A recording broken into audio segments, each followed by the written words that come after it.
Honorable members, we now have quorum to transact business. Clerk.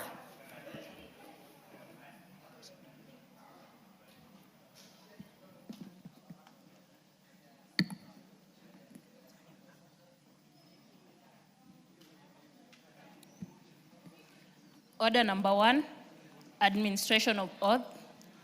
Order number 2, communication from the chair. Order number 3, messages. Order number 4, petitions. Order number 5, papers. Majority Leader. Majority Leader.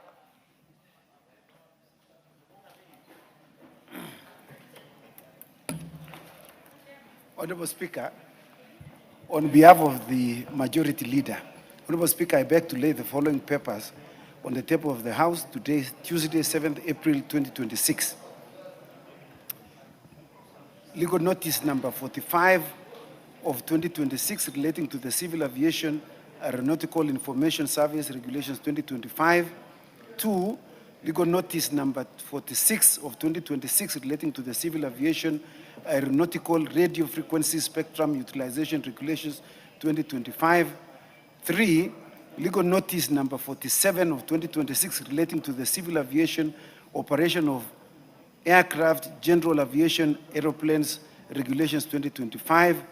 Number 4, legal notice number 48 of 2026 relating to the Civil Aviation Rules of the Air Regulations 2025. Number 5, legal notice number 49 of 2026 relating to the Civil Aviation Instruments, Equipments, and Flight Instruments, Documents, Regulation 2025.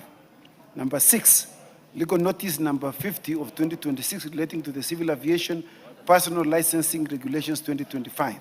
Number 7, legal notice number 51 of 2026 relating to the Civil Aviation Safe Transport of Dangerous Goods by Air Regulations 2025.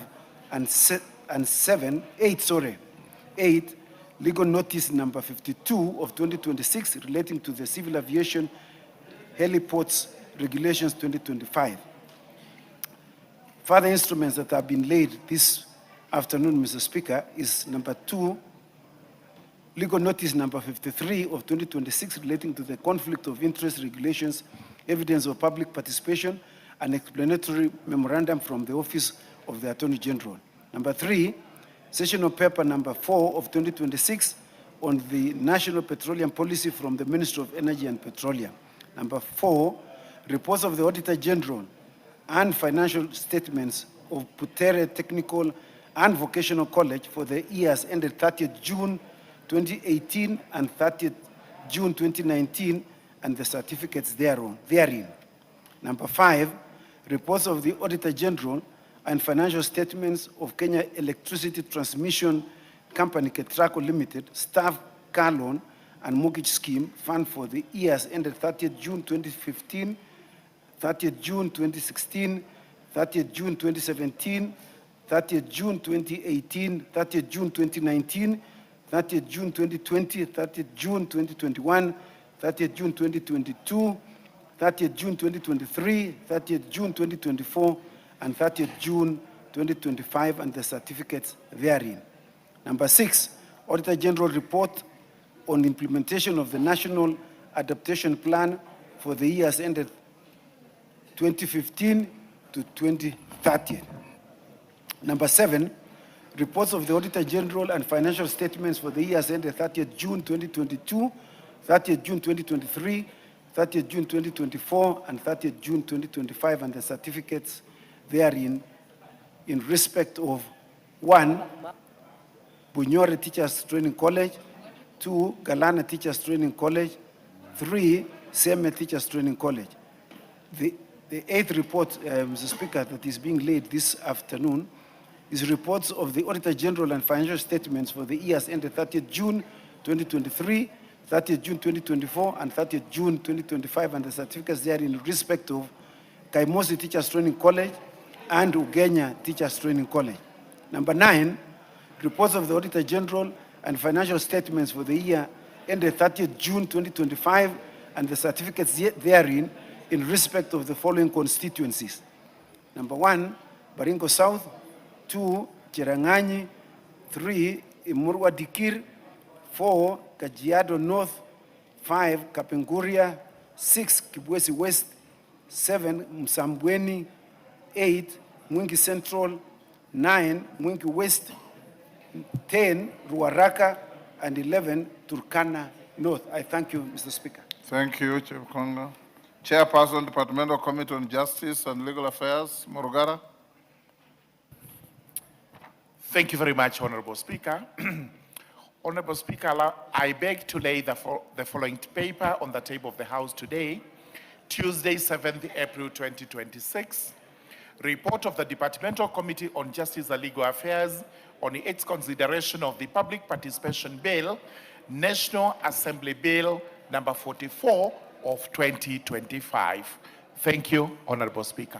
Thank you, Chairperson, Departmental Committee on Trade, Industry and Cooperatives. Shinali. Thank you, Speaker. Honorable Speaker, I beg to lay the following papers on the table of the House today, Tuesday, 7th April 2026. Reports of the Departmental Committee on Trade, Industry and Cooperatives on its consideration of 1, the Special Economic Zones Amendment Bill, National Assembly number 8 of 2026, and 2, the Senate amendments to the Cooperative Bill, National Assembly Bill number 7 of 2024. Thank you, sir. Chairperson, Committee on Delegated Legislation, Chief Konga. Thank you, Honorable Speaker. Honorable Speaker, I beg to lay the following papers on the table of the House today, Tuesday, 7 April 2026. Reports of the Committee on Delegated Legislation on its consideration of the following. Number 1, the draft charter for the establishment of the Kenya Advanced Institute of Science and Technology, and 2, the draft charter for the establishment of the Kenya Medical Research Institute. I thank you, Mr. Speaker. Chairperson, Public Debt and Privatization. Honorable Speaker, I beg to lay the following paper on the table of the House today, Tuesday, 7th April 2026. Report of the Public Debt and Privatization Committee on its consideration of the Consolidated Fund Services under the supplementary estimates for the financial year 25-26. I thank you, Honorable Speaker. He's not here, but it's not.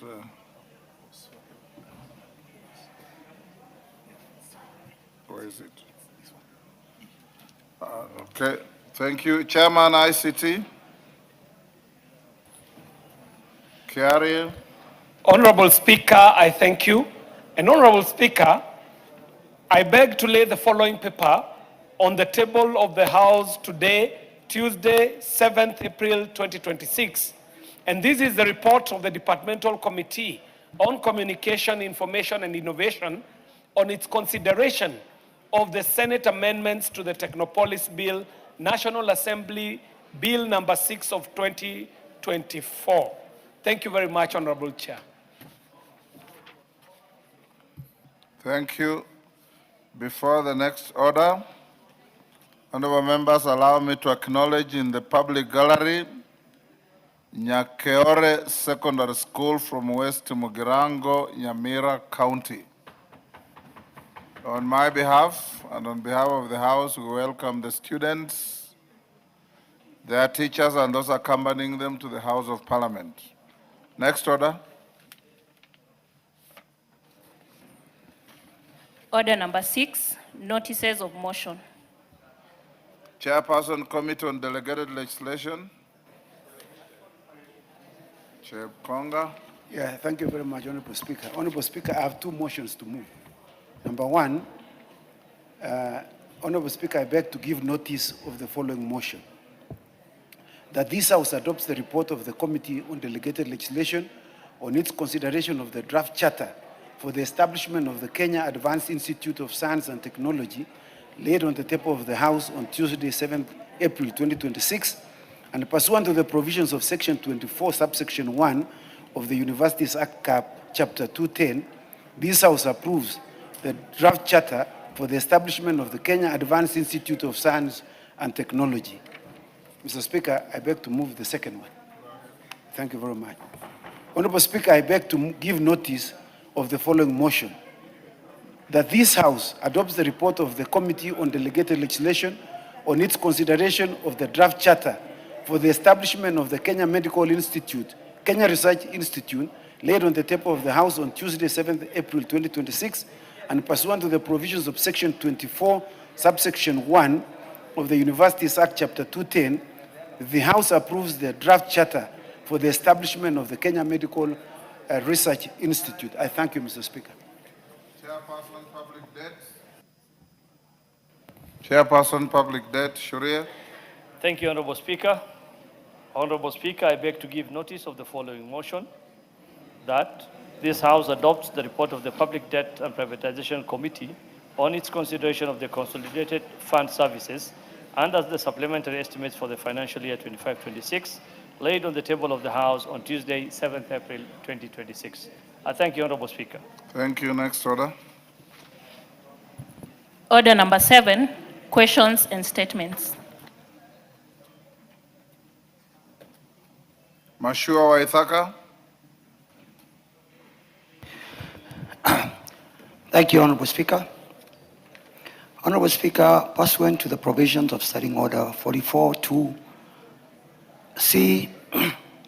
I wish to request for a statement from the chairperson of the Departmental Committee on Energy regarding the potential effects of the ongoing United States-Israel-Iran conflict on the supply and distribution of petroleum products in the country. Honorable Speaker, the ongoing conflict in the Middle East has significantly disrupted global oil markets and maritime transport routes, and consequently raised concerns regarding its effects on oil distribution in the country. Of particular concern is the instability around the Strait of Hormuz, a critical point through which approximately 20% of the world's oil supply passes daily. Disruptions in this corridor has slowed shipping traffic and led to increased traffic costs for vessels transporting petroleum products. Noting that the country relies on imported petroleum products, the situation poses risks to the energy sector, including potential fuel shortages, increased fuel prices, and inflationary pressure on essential goods and services. Additionally, prolonged disruptions in global oil supply chains are likely to have far-reaching economic consequences for the country. Honorable Speaker, it's against this background that I request for a statement from the chairperson of the Departmental Committee on Energy on the following. 1, a report on the current status and capacity of the country's strategic petroleum reserves, including the duration for which these reserves can sustain national demand. 2, contingency measures put in place by the government to ensure continuous supply and effective distribution of petroleum products, including coordination with the Energy and Petroleum Regulatory Board, EPRA, and oil marketing companies to prevent holding artificial shortages or market distortions. And 3, steps taken by the government to diversify sources and routes of petroleum imports. I thank you, Honorable Speaker. Chair Energy. Chair Energy. Yes, Elisha, you are a member of the committee. Mr. Speaker, on behalf of the chair who is indisposed, we'll be able to address that question within 2 weeks. But given your directive, this Thursday, the Minister in charge of Petroleum and Energy will be before the committee, so we can address the issues more comprehensively and get back to the House. Thank you. So, Mashua, can you attend to the proceedings at the committee? But that notwithstanding, a comprehensive response must be brought to the House. Yes, Honorable Speaker. Yes. Thank you. Next order. Order number 8, motion, consideration of the draft Salaries and Remuneration Commission, Remuneration and Benefits of State and Other Public Officers Regulations 2025. Question to be put. Order. Members on their feet, take your seats. Kagusha.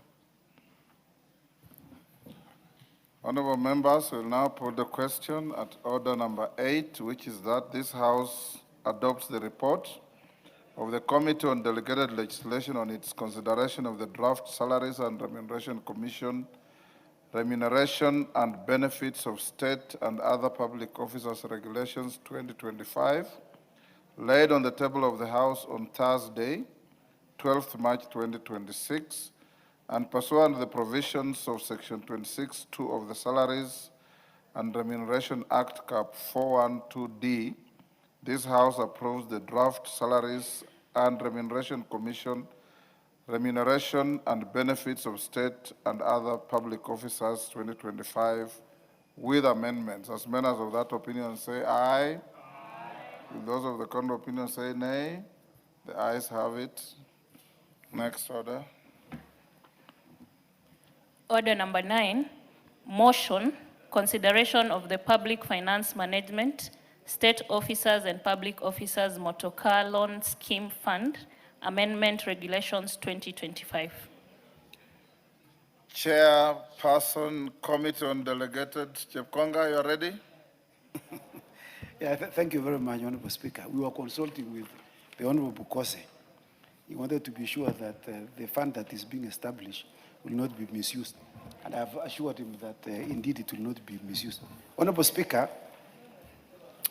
I beg to move that this House adopts the report of the Committee on Delegated Legislation on its consideration of the Public Finance Management State Officers and Public Officers Motorcar Loan Scheme Fund, Amendment Regulations 2025, laid on the table of the House on Tuesday, 31st March 2026, and pursuant to the provisions of Section 24, subsection 4 of the Public Finance Management Act, Cap 412A, approves the Public Finance Management State Officers and Public Officers Motorcar Loan Scheme Fund, Amendment Regulations 2025, published as legal notice number 7 of 2026. Mr. Speaker, these regulations had been previously been approved by the House in 2015. The regulations were approved to assist the public servants who are serving in government, Mr. Speaker, to access loans for purposes of purchasing vehicles to enable them to go to their offices with ease. Mr. Speaker, the problem that arose, because these are just amendments to those regulations which had been approved, Mr. Speaker, there was a very low uptake of these loans because of a number of factors, Mr. Speaker, that were enumerated by the regulatory making authority, that is the Honorable Mbadi. These include, amongst others, the requirement for loan advance to be paid within a period of 60 months, that is 5 years, on account of low headroom. The second restriction to this scheme, Mr. Speaker, was the purchase of the vehicle that was expected to be not more than 8 years old.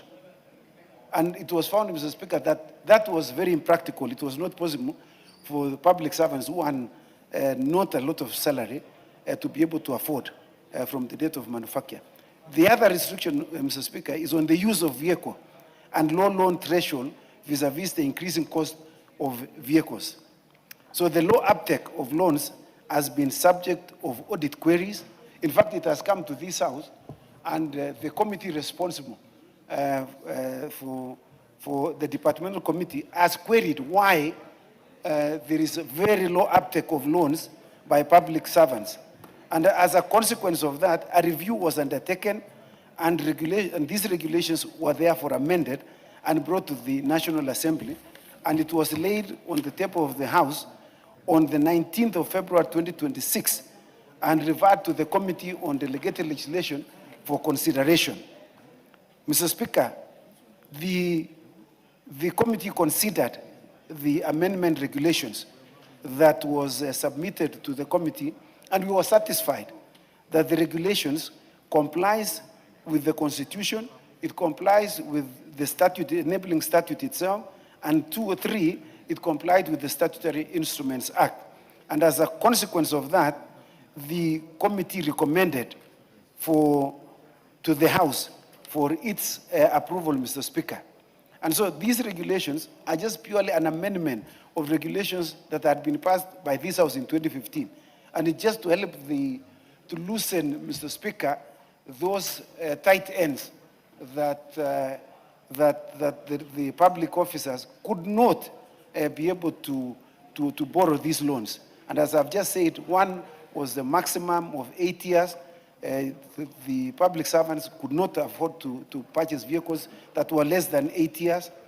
Number two was the fact that they were expected to repay these loans within 5 years. And that has been increased, Mr. Speaker, because they are not only serving for 5 years, Mr. Speaker. Most of them still have many years to retirement. And so to restrict it to 5 years, when somebody still has 20 years to retire, it is quite unfair, Mr. Speaker.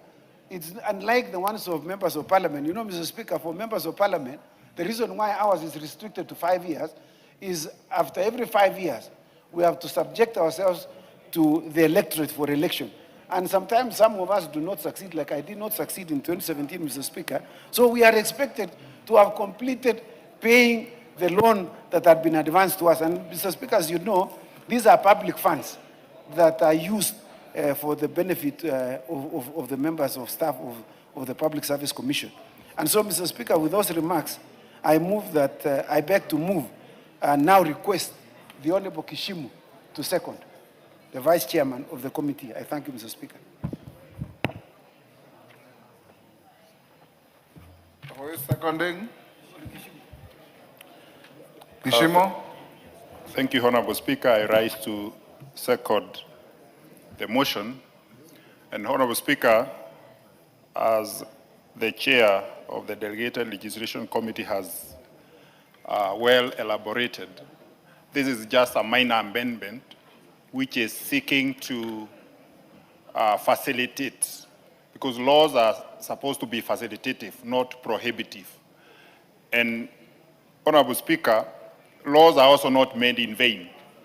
They are also supposed to be made for, and especially in this particular case, to be able to assist the state officers also to have car loans. So the conditions that were there in the previous regulations were very prohibitive, and hence these regulations, which the committee found that they met all the requisite conditions for this House to consider and approve. Honorable Speaker, I do not want to belabor the point. This is just an amendment to the existing regulations. I beg to second. Musa Sirma, take the nearest seat.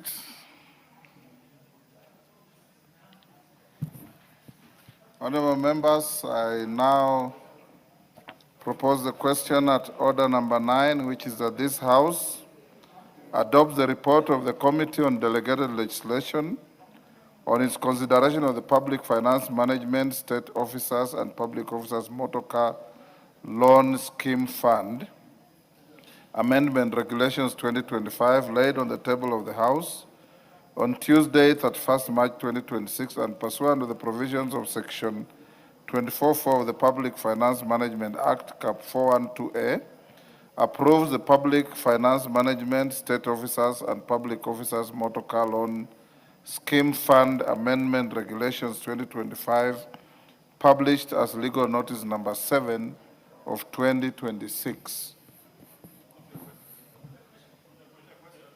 We put the question. These people on, these honorable members on the screen are not for this. Didymus, are you for this? Rindikiri, you are not for this. We put the question. Other members on their feet, take your seats. Honorable members, I now put the question. Order. Order. I now put the question at order number 9, which is that this House adopts the report of the Committee on Delegated Legislation on its consideration of the Public Finance Management, State Officers and Public Officers Motor Car Loan Scheme Fund, Amendment Regulations 2025, laid on the table of the House on Tuesday, 31st March 2026, and pursuant to the provisions of Section 24(4) of the Public Finance Management Act, Cap 412A, approves the Public Finance Management, State Officers and Public Officers Motor Car Loan Scheme Fund Amendment Regulations 2025, published as legal notice number 7 of 2026. As members of that opinion say aye. Will those of the contrary opinion say nay? The ayes have it. Next order.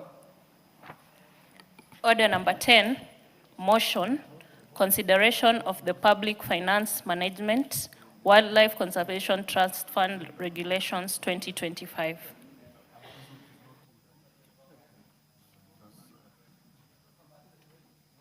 Chepkonga. Thank you very much, Honorable Speaker. Honorable Speaker, Honorable Speaker, I beg to move that this House adopts the report of the Committee on Delegated Legislation on its consideration of the Public Finance Management Wildlife Conservation Trust Fund Regulation 2025 laid on the table of the House on Tuesday, 31st March 2026, and pursuant to the provisions of Section 24, subsection 4 of the Public Finance Management Act, CAFO 12A, approves the Public Finance Management Wildlife Conservation Trust Fund Regulation 2025, published as legal notice number 190 of 2025. Mr. Speaker, this is another fund that is being established for purposes of collection of revenue within the wildlife conservation management, Mr. Speaker. Mr. Speaker, these regulations have been made by the CS Treasury, the Honorable John Badi,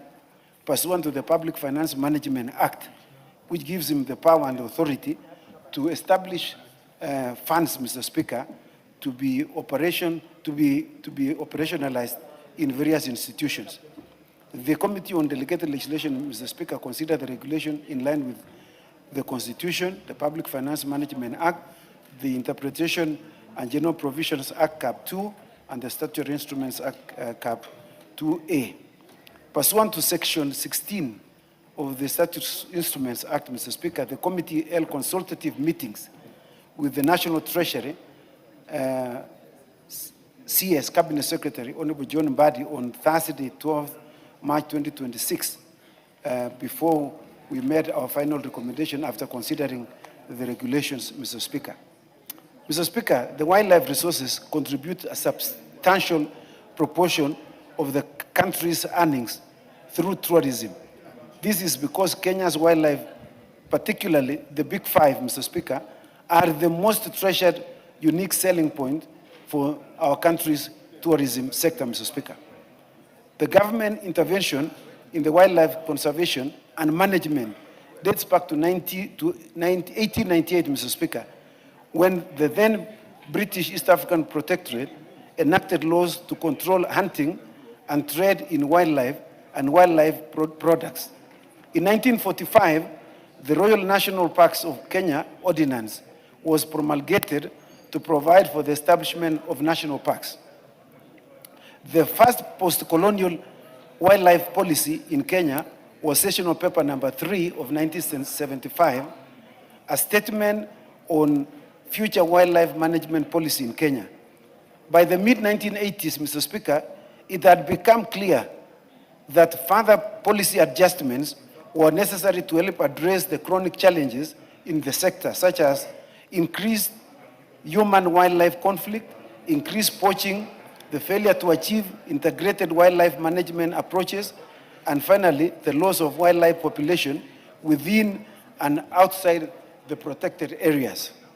Mr. Speaker, in 1989, the Wildlife Act Chapter 376, and later the Wildlife Conservation and Management Act of 2013 were enacted to create a legal framework for the establishment of various conservation institutions, including the Kenya Wildlife Services, the Wildlife Research and Training Institute, the Community Wildlife Conservation Committee, the Wildlife Compensation Scheme, and the Wildlife Conservation Trust, Mr. Speaker. These are some of the institutions that have been charged with the responsibility of managing our wildlife in this country. In June 2020, the national government, through the ministry responsible for wildlife, developed Sessional Paper number 01 of 2020 on wildlife policy that committed the government to designate wildlife as a strategic national resource and allocate adequate funding from the national budget, including the economic value of wildlife in the national income, accounting, planning, budgeting, promote retention of the benefits generated from the wildlife and their habitats to develop and manage wildlife conservation areas. And secondly, Mr. Speaker, it was charged with the responsibility of establishing a fund to promote wildlife conservation and management, and to promote also access to innovative and sustainable utilization of wildlife as an economic incentive and mainstream wildlife resources into the framework of the blue and green economies, Mr. Speaker. Mr. Speaker, the Ministry of Tourism constituted a multi-agency task force comprising of the National Treasury and Ministry of Wildlife and Tourism to undertake stakeholder consultation. And Mr. Speaker, the two ministries undertook the public participation as required under Article 10 and Article 118 of the Constitution. And Mr. Speaker, the public participation memorandum was submitted to this House, and we were satisfied that public participation was undertaken as required by the Constitution. As you know, Mr. Speaker, we have a bill that is ongoing at the moment to guide on public participation. And I'm happy to report, Mr. Speaker, that various members of this House have gone to various regions to undertake public participation on the public participation bill, Mr. Speaker. The National Treasury, Mr. Speaker, prepared the regulatory impact statement in line with Part 2 of the Statutory Instruments Act, Mr. Speaker. Having examined the Public Finance Management Wildlife Conservation Fund, Trust Fund, Mr. Speaker, Regulation 2025, we are satisfied that all the necessary parameters have been met with regard to these regulations, with regard to the Constitution, the enabling statute, and the Statutory Instruments Act, Mr. Speaker. And we are happy to report and to recommend to this House that it approves and adopts our report, Mr. Speaker, as tabled on the table of the House on 26th of March, 2026. And I beg, therefore, to move and request the Honorable Kishimu, the Vice Chair of the committee, Mr. Speaker, to second. Gishimu, go ahead, Wakili. Honorable Speaker, as I second this motion, I want to abide with the comments that have been made by the chair, and also take this opportunity also to thank the very able members of this committee. And especially, there are some members who are like permanent fixtures in that committee. Honorable Sunkuli is there, Honorable Bui, Honorable Nchoke, and many others that have really committed themselves in that committee. They are always there to give the committee quorum and peruse and scrutinize all the documents to ensure that the committee meets its mandate of ensuring that the regulations abide with the relevant statute, the Constitution, and also the regulatory impact assessment report, and also the public participation. Honorable Speaker, there is nothing much to add, save to say that we are sometimes as a country, and through this parliament, working within a very constrained physical space in terms of budgeting. And this creates an avenue for such an agency to be able to win itself from the budgetary allocation from Parliament, for them to be able to do matters conservation and management of the wildlife. Honorable Speaker, and I believe this fund will make the agency or the wildlife conservation and management very easy. And going by the session of paper number 1 of 2020, which committed the government to designate wildlife as a strategic national resource and allocate adequate funding from the budget. But because of the limited physical space, I believe this is the avenue and the best avenue to go to make it a bit independent and be able to discharge its obligations. Honorable Speaker, I beg to second. Members on their feet, take your seats. Members on their feet, take your seats.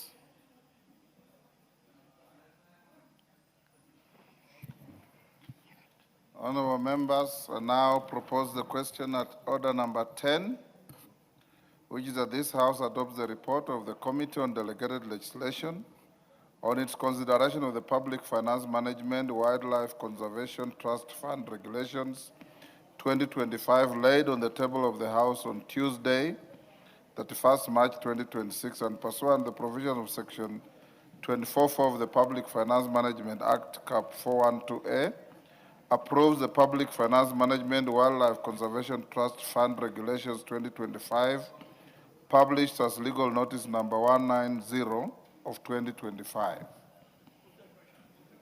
We put the question? Honorable members, I'll now put the question at order number 10, which is that this House adopts the report of the Committee on Delegated Legislation on its consideration of the Public Finance Management Wildlife Conservation Trust Fund Regulations 2025, laid on the table of the House on Tuesday, 31st March 2026, and pursuant to the provisions of Section 24(4) of the Public Finance Management Act, Cap 412A, approves the Public Finance Management Wildlife Conservation Trust Fund Regulations 2025, published as legal notice number 190 of 2025. As members of that opinion say aye. Aye. Will those of the contrary opinion say nay? The ayes have it. Next order.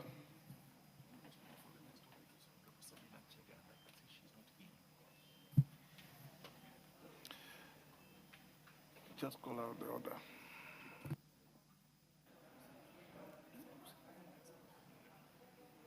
Next order. Order number 11, motion, approval of the mediated version of the Food and Feed Safety Control Coordination Bill, National Assembly Bill number 21 of 2023. Who is the co-chair of that committee? Mutunga, is that you? Yes. Dr. Mutunga? Yes, yes. Are you ready? Yes, you're ready. Go ahead.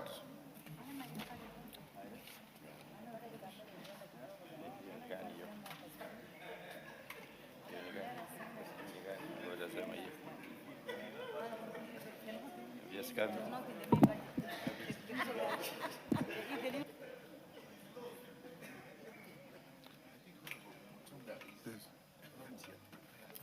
Just hold.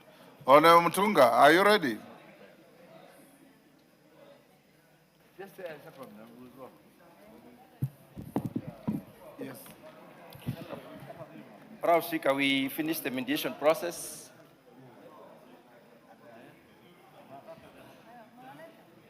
It's in mediation. Mediation.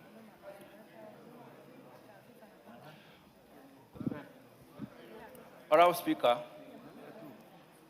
we did conclude the mediation process. Honorable Mutunga, if you are ready, move the motion. You know how to move the motion. It's okay, I have it. Yeah, so- Just hold on.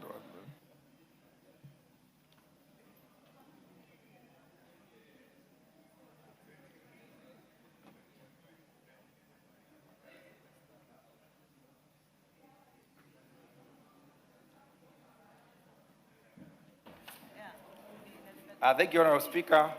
Honorable Speaker, I stand to move the motion that pursuant to the provisions of Article 113(2) of the Constitution and the Standing Order number 153, this House adopts the report of the Mediation Committee on the Food and Feed Safety Control Coordination Bill, National Assembly Bill number 21 of 2023, laid on the table of this House on Thursday, 2nd of April 2026, and approves the mandated version of the Food and Feed Safety Control Coordination Bill, the National Assembly Bill number 21 of 2023. Honorable Speaker, we did meet as a committee constituted of members from this House and members from the Senate and discussed the contentious issue, which was only one clause. And this clause, Honorable Speaker, was basically trying to earn an institution, the county institutions, into what we call the competent agencies.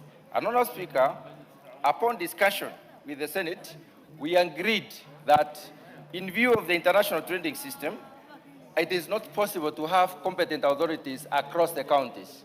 Every other nation, Honorable Speaker, does not know that Kenya has 47 counties.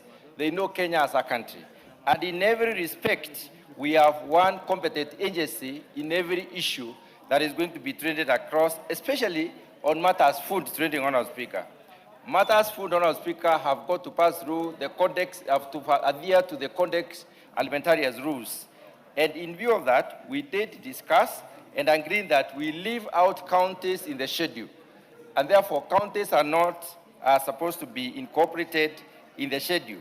And this is because they will not be recognized anyway, even if we wanted them recognized in view of the international trading system, the WTO, and the Codex Alimentarius. It is not possible to recognize two institutions that are dealing with one issue per country. It is one institution per country, and this institution is popularized across the globe. That is why we agreed that we leave out counties as devolved units within the unitary government called Kenya. Honourable Speaker, I beg to move.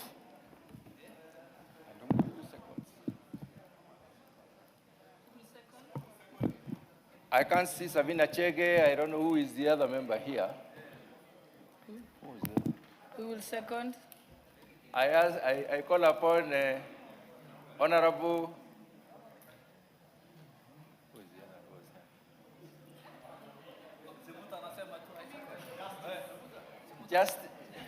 Justice Kemei, yes, I've seen Justice Kemei where he's seated. Honorable Justice Kemei to second. Thank you. Thank you, Madam Speaker. Thank you, Madam Speaker.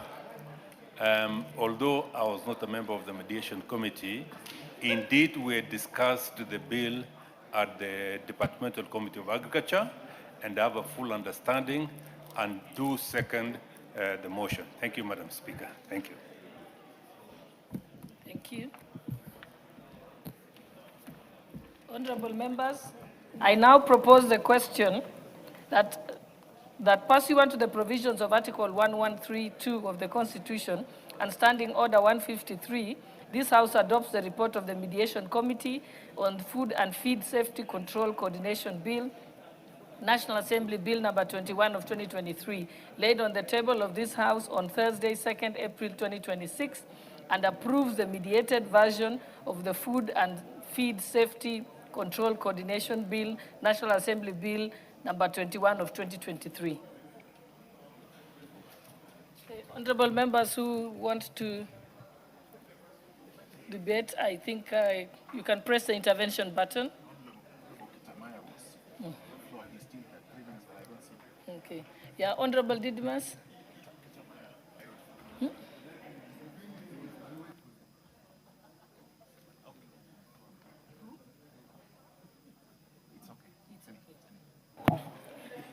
Thank you, Madam Speaker. I rise to support this mediated version of this motion. This is a very important motion for our country, and it's one of the motions that I had to go for mediation.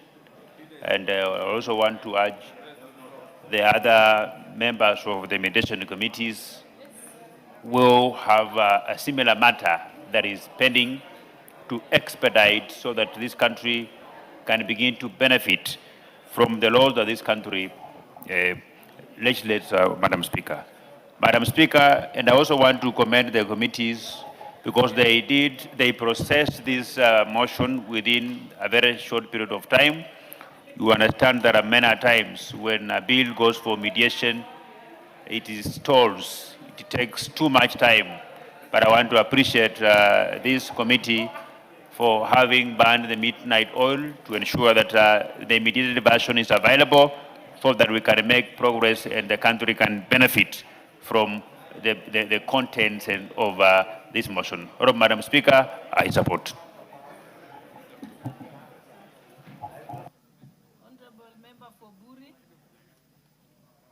Honorable Member for Buri, did you want to contribute? Honorable Makali Mulu, I can see you've pressed the button. Okay. Honorable Nyenze, did you want to contribute? No. Honorable Kirima? Central. Okay, then I can put the question. It seems no one is. Okay, Majority Leader. Honorable Speaker, I rise to support this mediated version and thank the mediation committee that was co-chaired by Honorable Sabina Chege and Senator David Wakoli. Honorable Speaker, this bill, as members will note, is a National Assembly Bill number 21 of 2023. I say this, Honorable Speaker, because the ping pong between the two houses at times derails very critical legislation that is beneficial to the people of Kenya. Honorable Speaker, you know, government has since taken measures to even ensure that we are able to access, or Kenyans are able to access affordable animal feeds that are safe and secure for consumption by not just our animals, but also by human beings. Because the animal feeds that are produced and fed to animals, those animals will then become food on our dinner and our lunch tables. And therefore, it's important that when we have such mediated bills or bills that are amended in one house or the other, that the committees that are appointed to mediate between the two houses expedite that work quickly. And I say that, Honorable Speaker, because when we published this bill in 2023, there were very many critical issues touching on the levels of aflatoxin in animal feeds that are being consumed by animals, whether it's poultry, pigs, or even cattle, Honorable Speaker. And you've seen there's a proliferation of animal feeds from all manner of inputs that are coming from outside the country.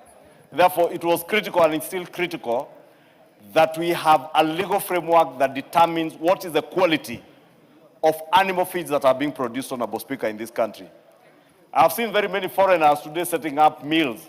If you drive along the Thika Garissa Highway, you see a lot of animal feeds, mills that have come up.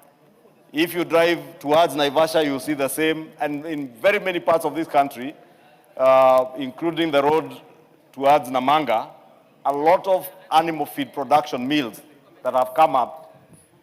But we didn't have a clear legal framework to determine the quality of animal feeds that are being fed to our animals, and also to ascertain that what the animals are consuming is also fit for human consumption.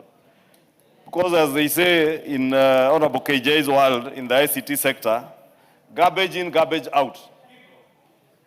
So the same pertains in biology, Honorable Speaker. If you consume garbage, you get garbage out. And if we feed our animals with garbage, in quotes, then we produce garbage. And therefore, it's important that we have that legal framework that ensures that the quality of animal feeds that we are selling to people to feed their animals is good quality, it is of good standards in terms of standards for human consumption, and also good standards in terms of the output that it generates out of the animal that you are feeding. Because, Honorable Speaker, people are just milling maize jam. Honorable Speaker, you know you are a farmer. I know you are a dairy farmer.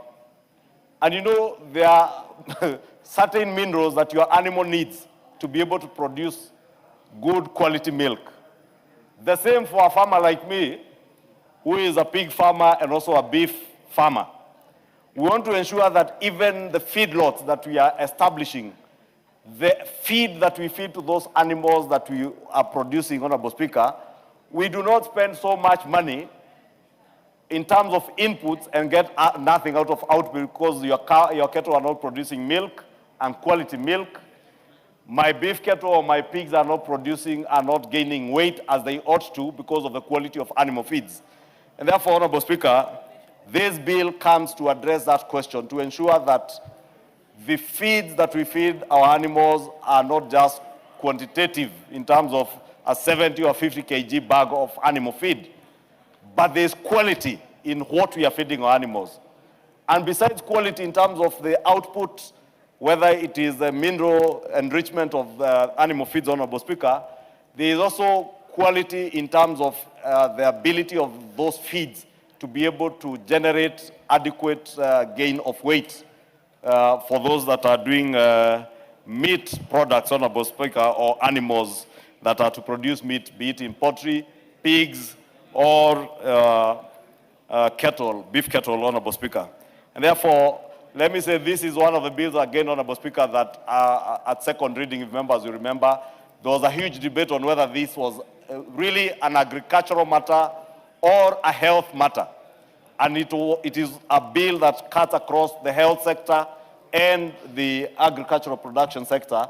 And I must thank, and that's why I think we chose the Honorable Sabina to co-chair this, having been a chair of the Health Committee in the last Parliament, and also being a member of the Agriculture Committee.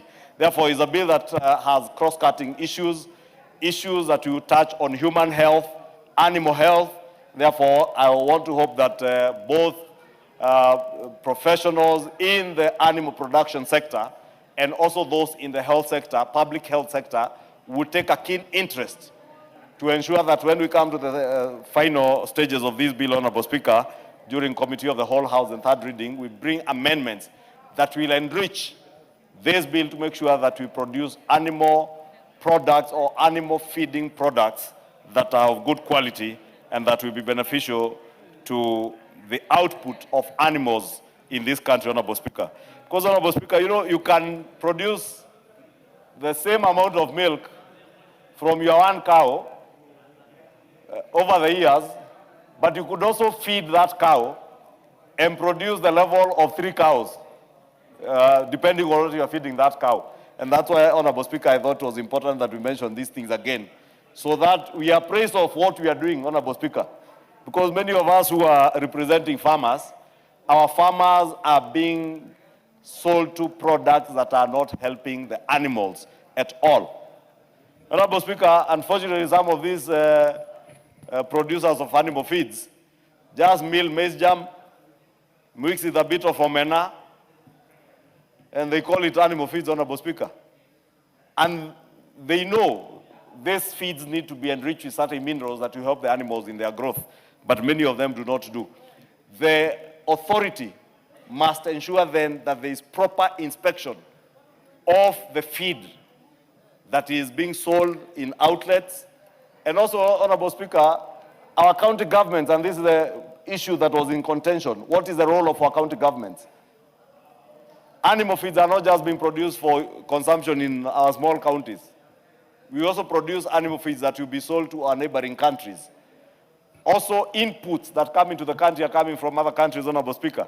And therefore, that is why it was a position of the National Assembly, and I am happy that this matter has been resolved, that Section 16 of this bill had outlined detailed function of the county governments in relation to the food and feed safety bill, and therefore the section had sufficiently covered the role that the county governments will have. Additionally, Honorable Speaker, the institutions that were listed as competent authorities under this bill, under the first schedule of this bill, to the Act, are recognized internationally, and therefore they are not issues that should be used to, for our small politics here of inter-county and national government roles. And there are also specific departments within our county governments which might have a challenge in terms of international recognition. Therefore, you may say the county government of Kiambu has some department that is authorizing the quality of animal feeds. but that county government department may not be recognized outside one specific county. And I say that because I know a lot of these manufacturers, as I said, are setting plants in Thika, along Garissa Road. I have seen quite a number setting up shops towards Naivasha, others in Narok, others in Kajiado. And therefore, we do not want to belittle the regulation of this sector to small issues about intra-county issues, but we want to leave it at a level where it's at the national level and at an international level, so that certifications that are given are recognized globally and nationally, Honorable Speaker. With that, I support these amendments of the agreement by the mediated committee and urge the House to support.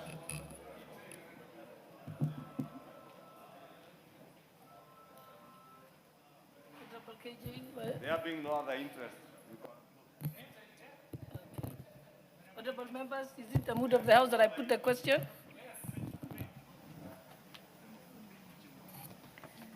Honorable members, I now put the question that pursuant to the provisions of Article 1132 of the Constitution and the Standing Order 153, this House adopts the report of the Mediation Committee on the Food and Feed Safety Control Coordination Bill, National Assembly Bill number 21 of 2023, laid on the table of this House on Thursday, 2nd April 2026, and approves the mediated version of the Food and Feed Safety Control Coordination Bill, National Assembly Bill number 21 of 2023. Will as many as of that opinion say aye? Aye. Will as many as of the contrary opinion say nay? The ayes have it. Now, honorable members, with your agreement, allow me to amend the order paper. So now from order number 11, we shall skip order 12 and move to order number 13. Yeah, read the order out.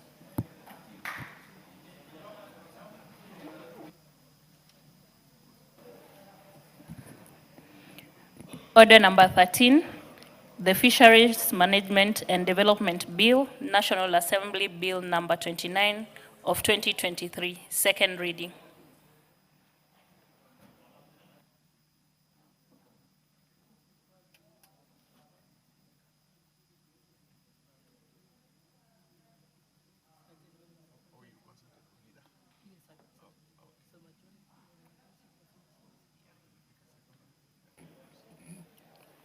Thank you, Honorable Speaker. Honorable Speaker, I beg to move that the Fisheries Management and Development Bill, National Assembly Bill number 29 of 2023, be now read a second time.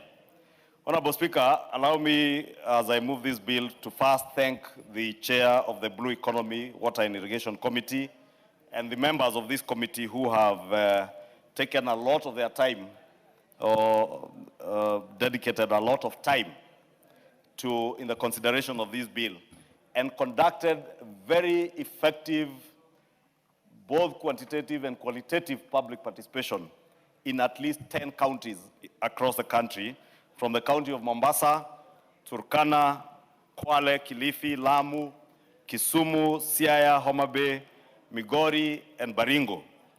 And this, Honorable Speaker, demonstrates the committee's intention to have the views of as many Kenyans heard concerning this bill. And it was important, Honorable Speaker, because this bill is being enacted to give effect to constitutional provisions under Articles 42 and 69 of the Constitution. And, Honorable Speaker, the committee also was cognizant of the fact that there existed the Fisheries Management and Development Act, Cap 378, that was enacted in 2016. However, Honorable Speaker, you know, this act was challenged in the court, and a court in Malindi, under High Court Constitutional Petition number 13B of 2021, by Mahamoud Shalima Mohammed versus the Ministry of Agriculture, Livestock and Fisheries and others, nullified that act of 2016 on the purported lack of public participation by the National Assembly. And I say this, Honorable Speaker, to re-emphasize the fact that this time the committee, to be able to surmount that challenge by the courts, did conduct public participation in at least 10 counties, and made deliberate effort to make sure that the counties that they visited, the ones that I have named, are mostly those counties that have a lot of fisher folk in their counties. And you see Mombasa, Turkana, Kwale, Kilifi, Lamu, Kisumu, Homa Bay, Siaya, Baringo, Migori. All these are counties that are either around our lakes or along the ocean belt down at the coast. Honorable Speaker, the National Assembly filed an appeal against that particular case, the impugned judgment, and obtained orders on the 23rd of April 2023, staying the judgment, save for section 42(1), A to K and M, and section 42, subsection 2. Therefore, even as the orders of the court allowed the act to remain operational pending the hearing and determination of the appeal, some sections remain suspended, causing significant challenges in the sector, hence the need to repeal and replace this act. Honorable Speaker, this bill therefore seeks to repeal and replace the act by providing a very comprehensive legal framework for the management, conservation, development, and regulation of fisheries and agriculture in Kenya.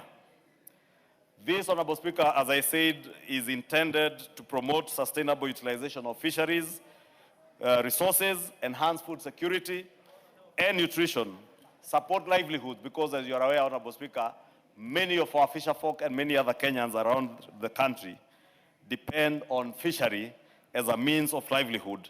And also, Honorable Speaker, to align our fishery sector with international best practices and obligations.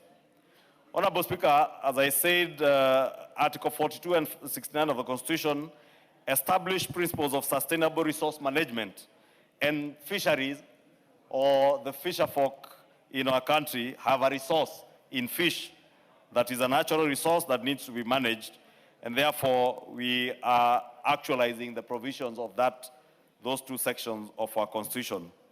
Key provisions of this bill, Honorable Speaker, include the establishment of an advisory council that will advise the national government on matters related to fishery, Honorable Speaker. And the bill equally establishes the Kenya Fisheries Service, or KFS, which is referred to as a service in the bill, to conserve, manage, and develop Kenya's fisheries resources. And to ensure effective functioning of this service, the bill establishes a board of directors and one that will provide the general control over the service and be accountable to the cabinet secretary in charge of the blue economy and fisheries state department. Additionally, Honorable Speaker, the bill seeks to establish the office of the Director General as the Chief Executive Officer of the service. And this is the Kenya Fisheries Service. And this CEO will be responsible to the board for the day-to-day management of the affairs of the Kenya Fisheries Service. Honorable Speaker, on accountability and transparency of the service, this remains a key cornerstone of this bill, Honorable Speaker, and a national priority for us. And this bill has ensured that there are proper mechanisms within the provisions of this bill that have ensured that there is a very robust accountability and transparency conduct of the Kenya Fisheries Service, ensuring that the service or the authority, as you may refer to it, Honorable Speaker, falls under the Public Audit Act, Cap 4112B, and therefore this service will be audited by the Office of the Auditor General. And to ensure there is proper accountability, this House or Parliament will be looking at the accounts or the books of accounts of the Kenya Fisheries Service to ensure that the people's representative who represent the fisher folk, members like the Honorable Millie Odhiambo, who has been very keen on this bill, we will now have a duty to make sure that you oversight the Kenya Fisheries Service and ensure that money appropriated to this service is properly utilized for the benefit of the fisher folk that we represent or that you represent coming from those communities that are fishing. Honorable Speaker, the bill also establishes a key component under Clause 20 of the bill, that is a monitoring, control, and surveillance unit, what has been referred to as the MCS, the Monitoring, Control and Surveillance Unit, which will monitor, control, survey, and also include enforcement and compliance with the bill or the act when it comes into force, should the House support this bill, and cooperate and coordinate with performing relevant functions within the broader systems of monitoring, control, and surveillance. Honorable Speaker, it is important, Honorable Speaker, again, that we ensure that we have a proper system, and those who have gone through the bill will see that clause 20 of the bill ensures that there is a proper mechanism to monitor, control, and have surveillance. Honorable Speaker, one of the challenges that we have faced as a nation, and indeed many African countries, and this challenge, Honorable Speaker, has been seen especially in the coastal areas of many African countries. We've seen a lot of fisherfolk or fishermen from other countries, and especially from Asian countries and the Far East, coming to fish along our coastal belt, principally because we have failed to monitor and offer proper surveillance of even our fish stock. And you cannot manage any resource without knowing what you have.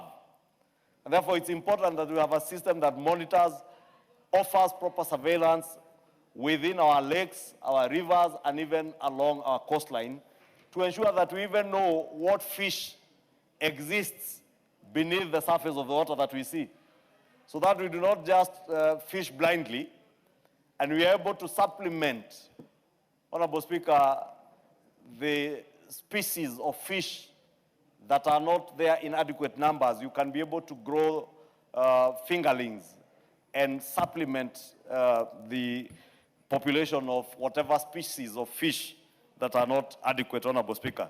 You remember some time back, Honorable Speaker, there were steps taken to protect the tilapia fish in this country, and also to protect tilapia farmers and the fishermen, local fishermen who are producing tilapia, against people who are bringing in tilapia fish, more so fillet, from outside the country. And this bill, Honorable Speaker, makes provisions to ensure that we also offer proper surveillance to know if we are depleting a particular species of our fish from our lakes, from our oceans, from our rivers, and those who are farming fish in fish ponds and other aquaculture places, that you have adequate surveillance to know if that particular species, the stocks are going down. How do you produce more of it, that particular species, to ensure that we do not deplete our stocks and depend on imports from other countries, Honorable Speaker? It's also important, as I said, to ensure that we have proper mechanisms that ensure that we know. There are certain species of fish that are very expensive, and those who partake of fish know. The salmons, the tunas, that you may not have adequate stocks in our country. And we must be able to know the level of consumption of these species in the country, whether it is in our schools, in our hotels, in our hospitals, Honorable Speaker, so that you also monitor who is importing these fish and from where, and to ensure, just like I was saying before, on the feed and food and feed quality bill, we ensure that even those who are farming fish, the feed that they are feeding these fish with is feed that is safe and secure for human consumption. Honorable Speaker, this bill also establishes the Fish Marketing Authority, which will also be managed by a board of directors. And this marketing authority is what will be charged with marketing our fish and fisheries products from Kenya, Honorable Speaker. So that, again, we do not leave it to the elements or to just business people to market our fish. You have an authority that specifically deals with marketing our very delicious tilapia. I'm told our tilapia is very delicious. I have never eaten it, I do not know, but I am told so. And Millie, I never doubt anything Millie Odhiambo tells me about fish, because she tells me she's an expert not just in growing fish, in fishing, but also in its consumption. And therefore, when she tells me that our tilapia is far more delicious than that is being brought in from China, I want to believe that is true.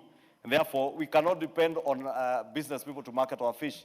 We must have an authority that helps us to market not just our fish, but also other fishery products, Honorable Speaker, including the cod liver oil that we all took as young ones to help boost our immunity.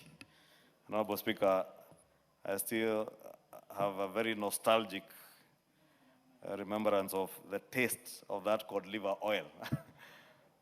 And I see my children taking today. So I know these are some of the products, again, that we extract from our fish products that are very beneficial in boosting our immunity and making sure that we are safe.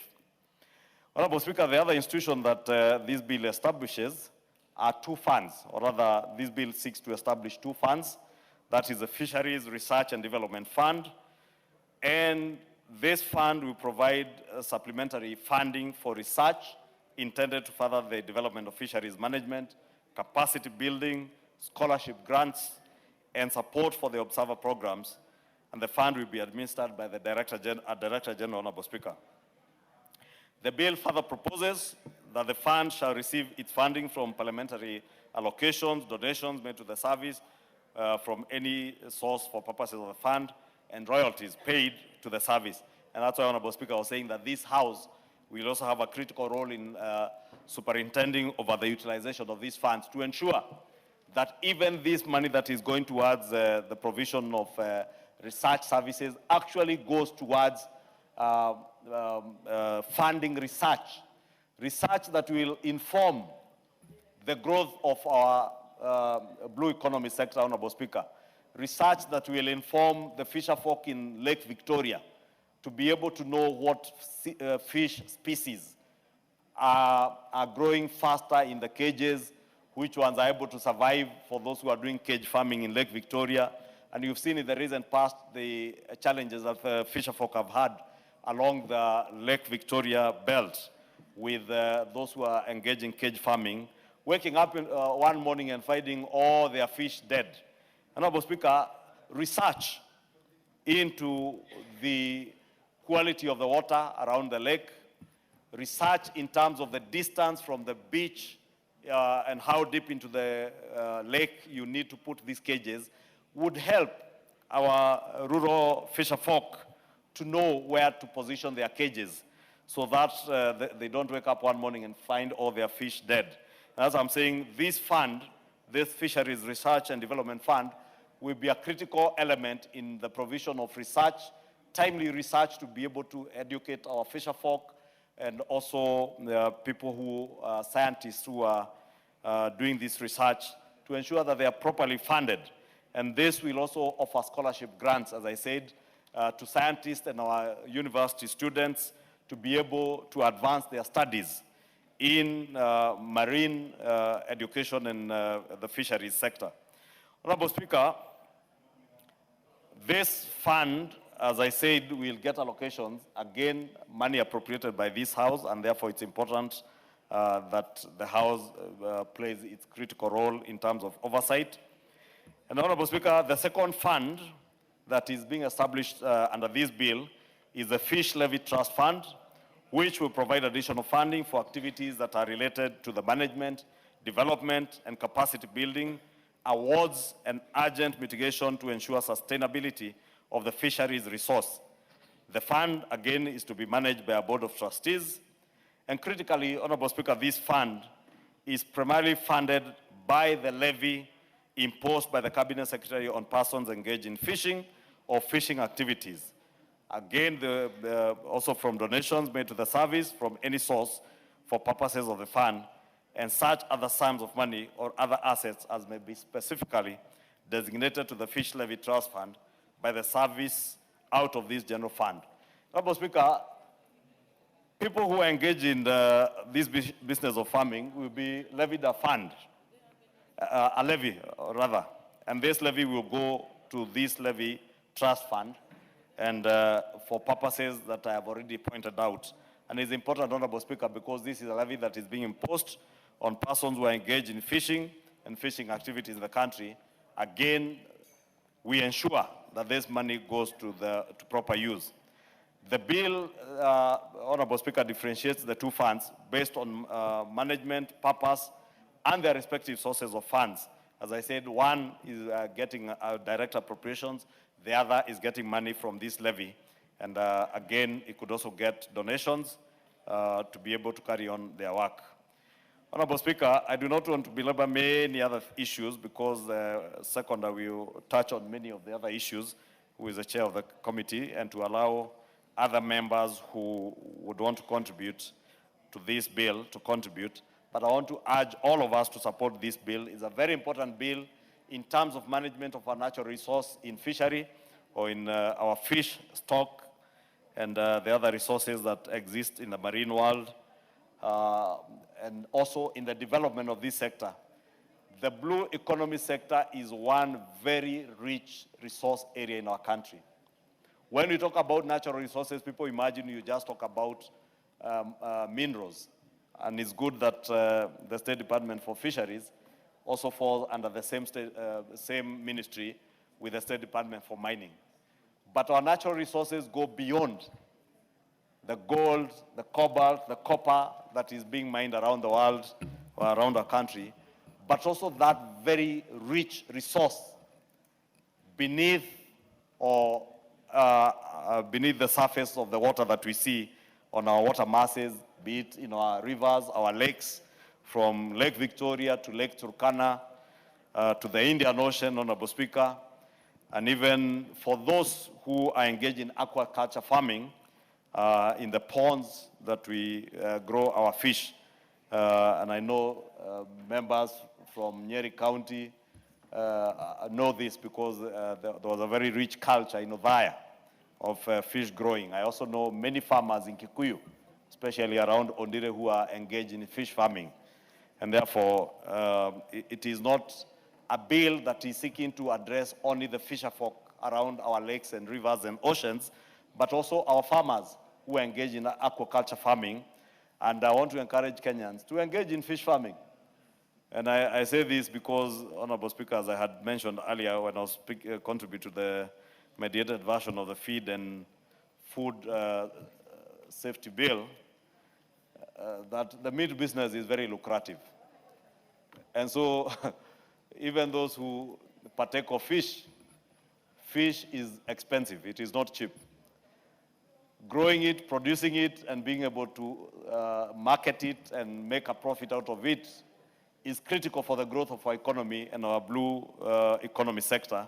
And therefore, we must ensure that this bill goes on to help our farmers, our fisher folk, to have a sector that has a proper legal framework that supports them not just in the trade of and marketing of their produce, but also in the growth of the sector in terms of research and development of this sector, Honorable Speaker. And is one sector that had been ignored for a long time. I must say, Honorable Speaker, because I was with the Honorable Nyikal at a place called Asat on the border of Seme and Kisumu Town West constituencies. That indeed, the investment that this government has put in the development of the beach management units, which this bill also, I didn't want to get into that, this bill is also touching about the establishment on how you help the fisher folk to come together in beach management units, to be able to develop themselves and grow themselves as the fisher folk around our lakes. And Honorable Nyikal will tell you that the development of fish landing sites around the Lake Victoria region with an investment of over 5 billion shillings around the Lake Victoria belt, and much more along our ocean on the coastal belt, right from Kiunga in Lamu, all the way down to Vanga, the north coast, the south coast, Honorable Speaker, lives are changing. And this can only be done through such deliberate efforts to make sure that we put together the fisher folk around our water masses under those beach management units, help them to form circles that will help them to grow, develop for them the fish landing sites, Honorable Speaker. And I remember a constituent of Honorable Nyikal, very beautiful young lady, who told me that they were suffering because what was happening before was that the middlemen who would come to buy fish from them would wait until about 5:30, 6:30 in the evening and come to the beaches to buy their fish at throwaway prices.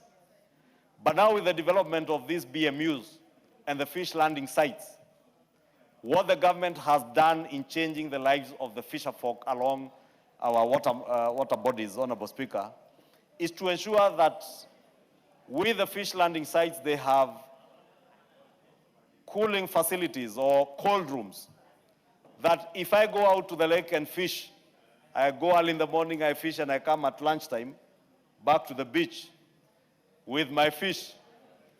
And the middlemen who are waiting to come and buy my fish at a throwaway price come in the evening. I have no fear that my fish will get spoiled. And therefore, I can keep my fish in the cold room, do the basic rudimental processing of the fish, removing the intestines and the inner things that make them to reduce their shelf life, and be able to store that fish overnight or even for 2-3 days in a cold room as I look for proper market with the proper pricing. And therefore, in a big way, Honorable Speaker, our fisher folk along our lakes from Turkana to Lake Victoria to Lake Naivasha, those along the coastal belt, their lives are being impacted in a very significant manner, Honorable Speaker. And that is why, Honorable Speaker, when I hear at times the president challenging his competitors on the political front to get an agenda and to get a purpose, not just for their lives, political lives, but also to speak to issues, often I identify myself with those sentiments. Because this administration, Honorable Speaker, is not just about talk. It is about impacting and transforming the lives of the people significantly. I went to Kilifi, and I was in Kilifi yesterday afternoon, Honorable Speaker, for the funeral service of our brother, Honorable Owen Baya. And I passed by a site where the president opened such a fish landing site a year ago. And when I was there, Honorable Speaker, listening to the people there narrate stories of how their lives have been transformed by an investment of a fish landing site where they can get a cold room to store their fish, and they're able to sell their fish at better prices, Honorable Speaker. You have heard stories along the shores of Lake Victoria, how vulnerable women who are fishing or are selling fish along the shores of Lake Victoria were, because people are taking advantage of them sexually. The same along the shores of Lake Turkana, and even along the shores of Lake Naivasha, Honorable Speaker. And Lake Victoria, I mentioned Lake Victoria. But those will be things of the past, Honorable Speaker, with such investments in this sector. That is why I support, Honorable Speaker, the growth of this aquaculture and this blue economy sector. And this bill will go a long way in helping us to manage our resources in our lakes, our rivers, and our oceans, Honorable Speaker. Allow me to conclude by telling those who have been despising this administration that we are opening fish landing sites. And I had one of them asking, why would the president go to commission or do the groundbreaking of a fish landing site in a small village called Asat, as I said, on the border of Seme and Kisumu Town West constituencies? Honorable Speaker, these are people who do not identify or who do not even value the livelihoods of the people who depend on the fish that they are getting from the lake. And when they are told to get an agenda, Honorable Speaker, and all they can do is move around the country insulting people, Honorable Speaker, let me say we need to pray for them. Particularly that man, that confused man who is threatening everybody elsewhere. And I have seen him, Honorable Speaker, today purport to be issuing threats to Kimani Ichung'wah. Let me tell Wamonyoro from the floor of this house. You know, this Gashieda man must know there are people you can threaten. There are people you can intimidate, but not Kimani Ichung'wah. I have heard him saying that I am intimidating him. Oh, he's saying that he cannot come to Kikuyu. Gashieda, Kikuyu is part and parcel of Kenya. Just like I go to Karatina. And I will be in Karatina even this weekend. So, whether you are Kalonzo Musyoka, whether you are Matiang'i, I saw the former Chief Justice was in Kikuyu the other day with a handful of people and had a very peaceful engagement with the people of Kikuyu. Because the people of Kikuyu are a peace-loving people, Honorable Speaker.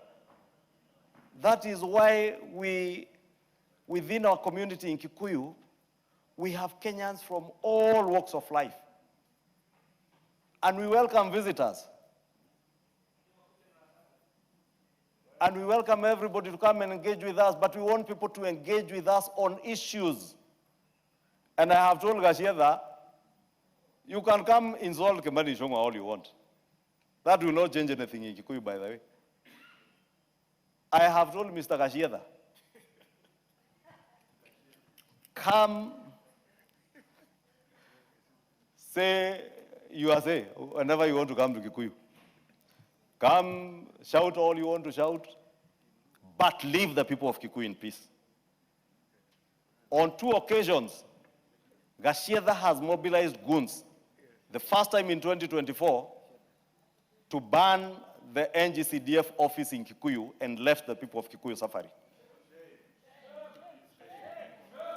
Last year, the same Gashieda mobilized goons to ban our law courts, ban our county government offices, and even attempt to ban my house and threaten my late father. And I heard him the other day saying, oh, Ichung'wah mobilized goons. Gashieda, I want to ask you, how do I mobilize goons to ban my own house? How do I mobilize goons to ban my own office? And you know, I know this man. And we all know him. When you hear Gashieda saying this is happening, he is saying exactly what he's planning. I know he plans, and I have information. He has already mobilized goons from Githurai. He has mobilized goons from as far as Nyeri to come and loot in Kikuyu. I want to tell you, we will not allow you to loot the businesses of the people of Kikuyu. If you want to come and politic in Kikuyu, come and politic the whole day. The people of Kikuyu do not eat politics. The people of Kikuyu eat what they work hard for. Don't disrupt their businesses. The people of Kikuyu value work. That is why they have elected their member of parliament for 3 terms consecutively, and hopefully for a 4th term, irrespective of what Gashieda says. Therefore, let me just use this floor, Honorable Speaker, allow me to tell that warmonger, that tribalist, my friend, you are welcome to Kikuyu constituency. And you can come with your whole brigade of the other disunited and confused opposition. But please, when you engage with the people of Kikuyu, talk to them about their roads. Tell them why you mobilize goons to come and ban their offices. and loot their businesses. But do not bring us those goons you have been mobilizing from Githurai, from Majengo, I hear. And you know, he thinks we don't know. He came to Angige the other day, mobilized a whole brigade of goons from Limuru, and went with them to Mheshimiwa Mashukuru's constituency. To do what? Just insult Mashukuru, shout one term. How does that change the lives of the people of Kenya? The people of Kikuyu are keen on the development of the fisheries resource in this country. Because we know we have no rivers, we have no lakes in Kikuyu. But we have a rich resource in terms of our strategic position close to the capital city. And therefore, when we get involved in aquaculture farming, we know the Serenas, the Kempinskis, the J.W. Marriotts will buy our fish that we are growing in Kikuyu, will buy our poultry, will buy our pig products for pig farmers like myself, and our beef products for beef farmers like myself again and Honorable Kangogo. And also create employment. Therefore, when we tell these people, please, when you speak to the people of Kenya, give them your agenda. And it is free advice you are being given. Those who are being told, please stop sleeping during the day in rallies. Honestly, if you are sleeping during the day in a political rally, what would happen to you if we gave you a big office? So you will put a bed in that office and do all manner of things in those offices, especially where there is very strict security around you. What will you be doing behind those closed doors? Therefore, Honorable Speaker, I just diverted on that Gashietha man because I have seen him in the last 2 weeks. He wakes up, Kemani Ishongwa. He sleeps, Kemani Ishongwa. When he is sleeping, when he is scratching his swinging stomach, Kemani Ishongwa. My friend, speak about your wife. Stop talking about me. Or speak about your children. If you want the name Kemani Ishongwa, I can donate the name Kemani Ishongwa. When you do that business you keep doing, you can get another son and give them the name Kemani Ishongwa. But I will say in Kiswahili, wachana na mimi wewe. End of quote, Honorable Speaker. Honorable Speaker, as I said, this bill is very important to the people of Kenya and will be critical in enhancing the reforms that will come in our blue economy space and also ensure that we adhere to regional and international obligations in terms of our marine and our natural resources management in the blue economy sector. And in a big way, provide a pathway towards sustainability, economic growth of our fisherfolk families and communities, and improve livelihoods for millions of Kenyans who depend on the fish resource in our country and elsewhere around our borders, Honorable Speaker.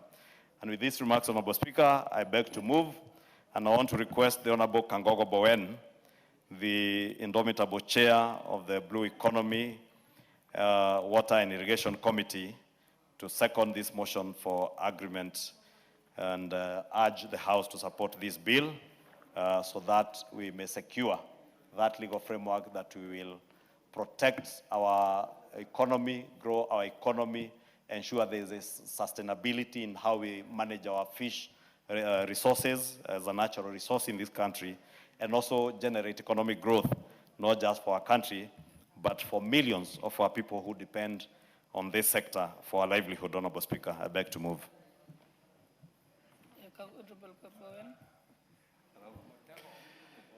Madam Speaker, I beg to second the Fisheries Management and Development Bill, the National Assembly Bill number 29 of 2023, Madam Speaker.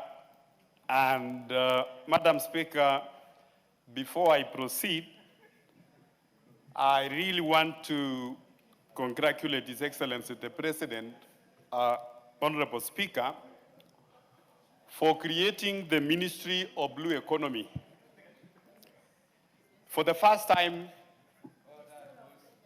Honorable Speaker, the blue economy in the country has a ministry led by the Honorable Hali Hassan Joho. Madam Speaker, before the blue economy and fisheries, it's been placed under the Ministry of Agriculture. At one point, they were also in the Ministry of Water. And it was displaced everywhere, and the visibility of blue economy, Honorable Speaker, it was not there. That's why I'm saying I want to appreciate the President, because for the first time we are talking about the blue economy as a country, because now we have a ministry which has given a very good visibility of the blue economy sector. Madam Speaker, this bill came as a result of a court case in Kilifi, where some fishermen went to court that the Fisheries Management Bill of 2016 was passed through this House without a public participation, and there were some clauses which they felt it was restricting their fishing, especially the nets. Yes. So, yes. What's your point of information, Majority Leader? Honorable Speaker, you know, my seconder might have been a slip of the tongue. He said the 2016 Act was passed without public participation. It was said to be inadequate public participation. So that doesn't go on record that there was no public participation. There was public participation, but the people who went to court claimed it was not enough, and that is why, that's why I said it was a slip of the tongue, because the chair knows that's why he went to 10 counties. Yes, that is it, Honorable Speaker. So they said they were not involved. They were, I think at that time, they didn't know, even the public didn't even know that there was a public participation anyway. But the issue which came out strongly, Honorable Speaker, was about the fishing nets.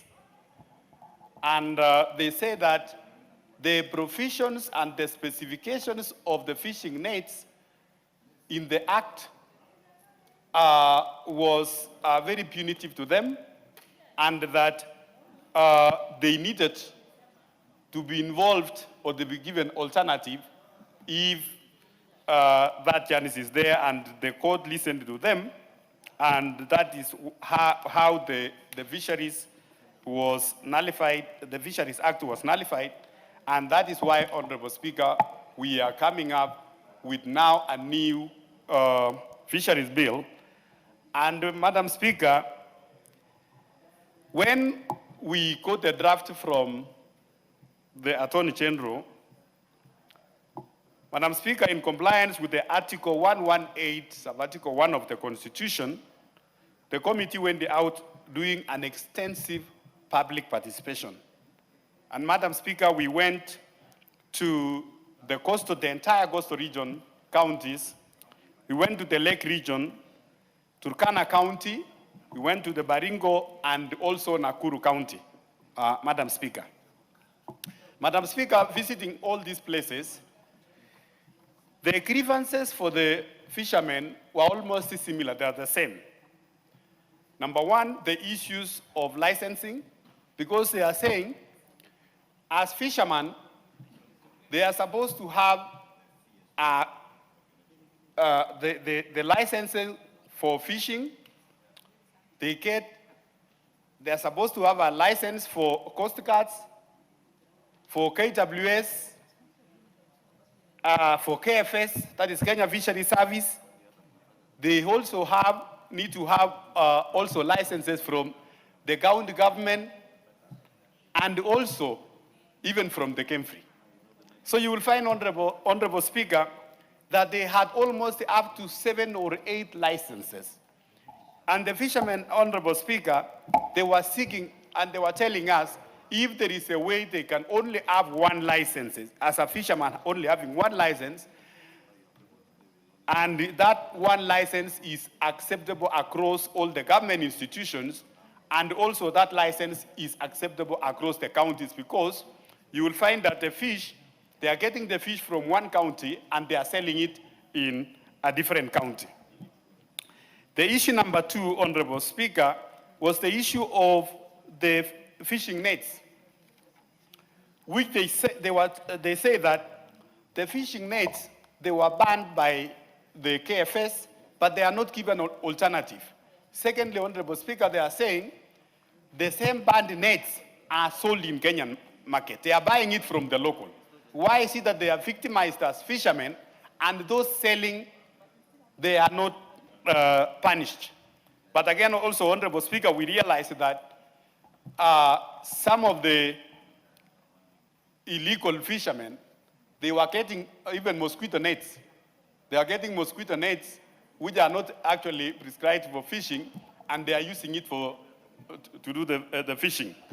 So this bill, Honorable Speaker, is, once approved by this House, is going to streamline all these issues raised by the fishermen so that we can have a legal framework, Honorable Speaker, that can guide the fishing in terms of conservation, the management, and the development of the fisheries resources in the country.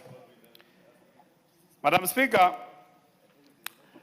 the bill, the committees received also some memoranda from many stakeholders. We engaged the State Department of Blue Economy and Fisheries, which they gave us their memorandums. We also engaged the Council of Governors. The Council of Governors, Honorable Speaker, being stakeholders, we had a lot of engagement with the Council of Governors. And in every section of the bill, we had an engagement with the Council of Governors, led by their chair, the Honorable Otuoma, the Governor of Busia. So, and we agreed in many sections, Honorable Speaker. That is why we don't have a lot of contentious clauses with the Council of Governors. Madam Speaker, clause 4 of the bill, as a fisheries management and development bill, outlines the objectives, which the Honorable Leader of Majority has already elaborated very well. So there is institutions like the Kenya Fisheries Service. There is also KEMFRI, which does the research part of the fisheries. And also, we have the fund. We have a fisheries fund, which specifically this one, Honorable Speaker, is to help the small-scale farmers to access cheap loans and also to do the research. There is, that forms the structured financing framework for the fisheries. Honorable Speaker, in this bill also, there is a provision for a stock assessment. Honorable Speaker, there is no way we can attract investors from the country, within the country, and even outside the country, Honorable Speaker, if we don't have information as to the stock of a fish we have in our waters. So the bill provides a stock assessment that over a period of time, there is need to have a stock assessment, to carry out a stock assessment, and that information is stored in a fisheries repository management system where even investors outside the country, Honorable Speaker, they are able to check to know what is the stock of a tuna fish in the country. How much do we have at tilapia in our country? And Madam Speaker, Honorable Speaker, that is what is contained in this bill. Honorable Speaker, we as a country, we are suffering with unregulated, illegal, overfishing, and unreported fishing across our waters. It has been a problem for many years. It's a problem within the State Department and even within our security sector. And Mr. Speaker, this bill has provided a surveillance control that there will be a surveillance control which is going to be undertaken by multi-agency. Our Coast Guards will be there. There will be a KFS, Kenya Fisheries Service, Honorable Speaker, and also the Kenya Maritime Authority.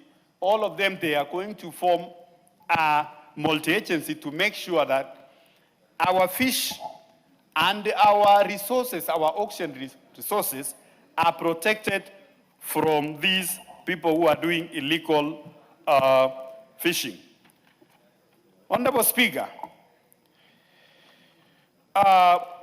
this bill concerns the county government. And in the bill, Honorable Speaker, we have given out clearly what is the role the county government are going to play in terms of licensing and in terms of management of this sector.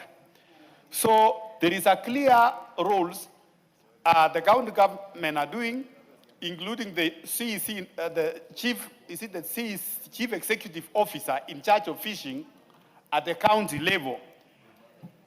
What role are they going to play in relation to what our peers, the peers blue economy is going to play? So that, Honorable Speaker, if a fisherman or any fish trader who is transporting fish from one county to another is given a permit which can just last maybe several days, rather than the license which is being issued now by KFS.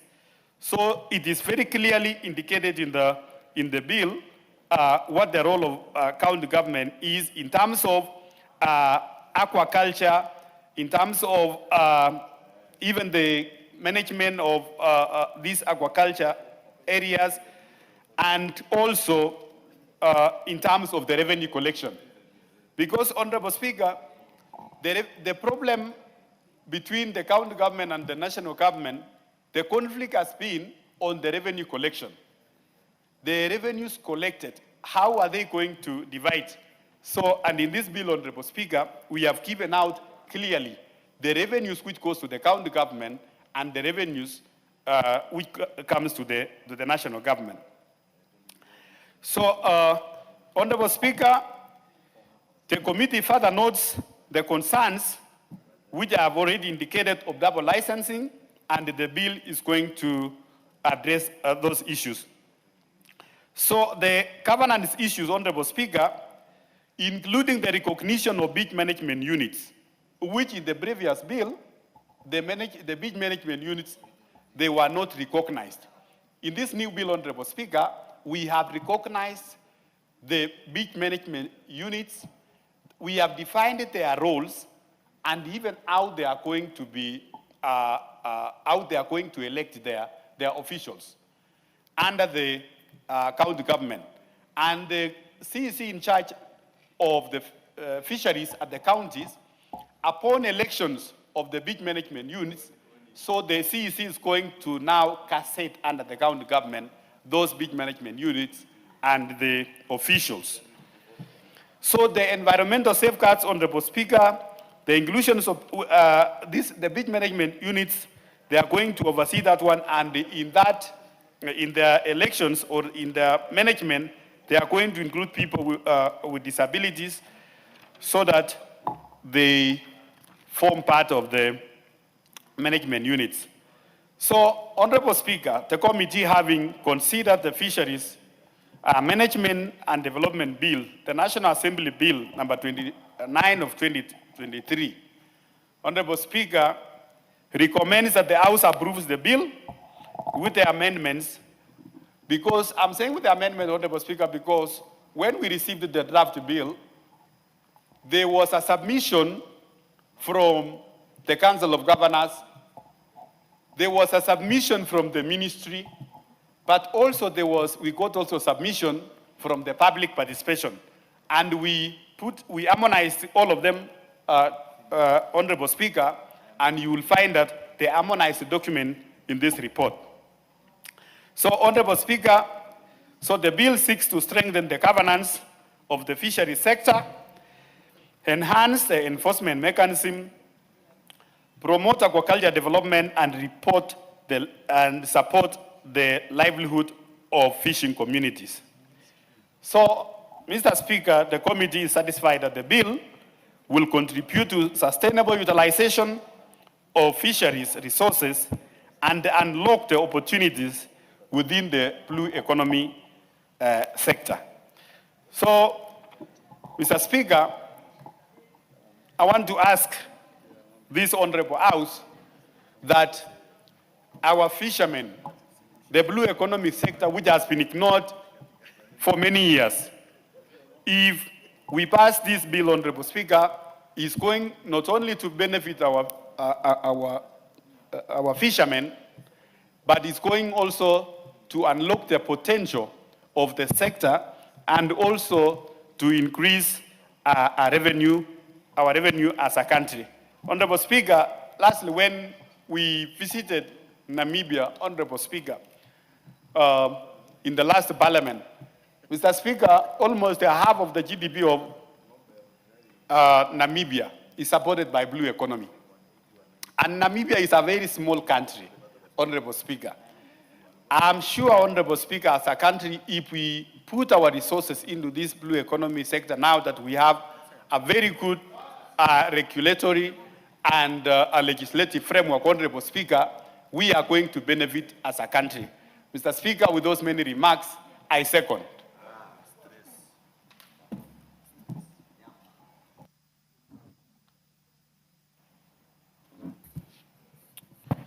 Yeah, honorable members, I propose the question.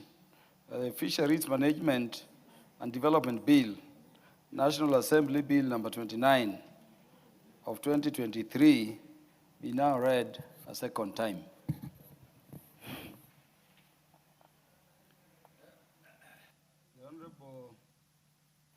The Honorable Dr. James Enyikal.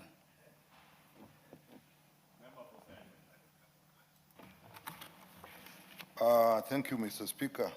Mr. Speaker, I rise to support this bill because the fishing industry is a major sector, particularly for some of our areas.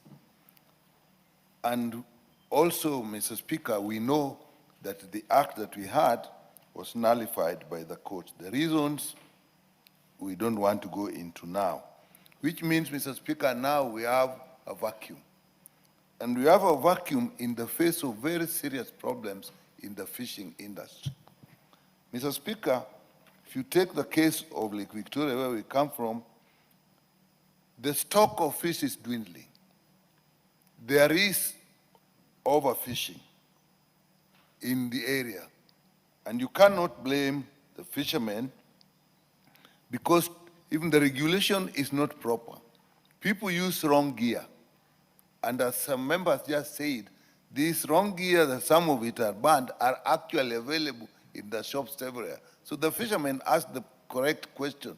If these are banned gear, why are they in the market? Mr. Speaker, there is also destruction of breeding sites. You know that the Gulf is actually the main breeding site for the whole of the big lake of Victoria. And there is farming, people are cutting vegetation that is associated with the lake, and therefore the breeding sites are actually being depleted by fishing, overfishing, and at the same time by destruction. And Mr. Speaker, this leads to conflict amongst the fishermen because there is little fish in the lake, and there are a lot of people that are going into fishing. It's a major industry. It's a major life-sustaining industry. And this conflict, people fight. People die on the lake because of this. There's conflict with the law. And even the law itself has actually been not proper because we had cases where our double licensing from the county government and from the national government, and the fishermen themselves are not quite sure who should actually regulate the fishing industry. The beach management units, although were recognized by law, actually had very little support. And because of that, they are not doing what they should supposed to do. And there were poor marketing outlets, as you heard by the mover, where there were no cooling equipment. The fish was actually being sold at the throwaway prices. So, Mr. Speaker, we had a lot of this, and there were no organized marketing strategies for the fishermen. The fish landing areas themselves are not very well developed, and in international trade, if the fish landing sites are not properly maintained, then you cannot access the market in some areas. So this is really a major issue for us. So, Mr. Speaker, when I look at this bill, it has actually proposed very many structures, and I like structures because they make things work easier. They have proposed the Kenya Fisheries Services. They have proposed Kenya Fisheries Advisory Board. They have proposed Kenya Fish Marketing Authority. They have proposed Fisheries Research and Development Fund, and they have proposed Fish Levy Trust Fund. Mr. Speaker, if we are to implement this properly, actually we can stabilize, develop, and expand the fishing industry. Like the Kenya Fish Kenya Fisheries Services will definitely be important is monitoring the fishing industry, regulating the fishing industries, and therefore even support the fishermen when we are changing from just chasing wild fish and actually going into aquaculture, which can either be cages, or we can even have ponds for aquaculture. So that fisheries services is a major body, is a major unit if we do set it up. Then we'll have the fisheries advisory body, and Mr. Speaker, you cannot change a whole industry if you do not have a constant policy monitoring mechanism, which I believe the Kenya Fisheries Advisory Board will have to do, and that's what is in the Act. And then, Mr. Speaker, a marketing authority. Sometimes when the fishermen get fish, and as we have said, and there's no proper outlets, the fish go bad, or they sell to middlemen. Mr. Speaker, you yourself, you come from the lake, and you know that the people who go to the lake actually keep walking on foot, and they don't look. And the middlemen who come to get the fish from the lake, they come in cars. They don't go to the lake, but they drive courtesy of the products that they come as middlemen. So if you have a proper marketing authority that will support the fish, will go a long way. And if you are going to move, Mr. Speaker, into aquaculture, particularly cage farming in the lake, this must go together with serious research, because you are going to change the environment of the lake. And what will the numerous cages in the lake do? The lake is not just for fishes. The lake is also a transport mechanism. The lake is, it's also, to some small extent, within the international laws, is used a lot for small-time irrigation. And so we know that when we started fishing in the last few years, we had this problem of welling, where the fish actually just die en masse. We need constant research to know what we need to do and how we deal with massive aquaculture in the lake. We also know that around the lake there is agriculture, and we want to know what kind of fertilizers you are going to use if you are going to do major aquaculture. Look at what is happening in Lake Naivasha. When you pass along there, you find a lot of fish that these young men have. And they have been declared unfit for human consumption because of the agriculture that is around the lake. So, Mr. Speaker, if we look at all these provisions that are in the bill, if we implement them, if we look at the problem we have now, I think we need this bill to be in an act, to replace what the court nullified. And with that, Honorable, Mr. Honorable Speaker, I Nyikal, support. Honorable Nyikal, before you are done, that cage, what did you call it? Cage farming. The cage farming within the lake. Under what arrangement is it done now that the space where you do cage farming could be in conflict with where other people also want to do transport lines, or where fellow fishermen also want to do cage fishing? Is it that they lease or they pay some taxes to government or the county government? Mr. Speaker, that up to now has not been very clear who should license them, the national government or the county government. And as you have said, if we go in a massive way, then you will start actually interfering with the transport services and the lake. The small people who use the canoes, where do they put the lakes? And another thing that at least we know of now, Mr. Speaker, is that where you have cage farming, that becomes a secondary breeding area because under the nets, they are safe. And then other fishermen now, who are not owners of cages, now want to fish around those areas. And there is definitely, there's a conflict even now. I mean, you have seen, they have to hire watchmen who are on these floating huts to guard this. And again, if it is massive, it will also have an impact on the flow of currents in the lake. It will have an impact on what vegetation grows under the lake. So the fisheries research unit must actually now also get into gear and say we are changing the environment.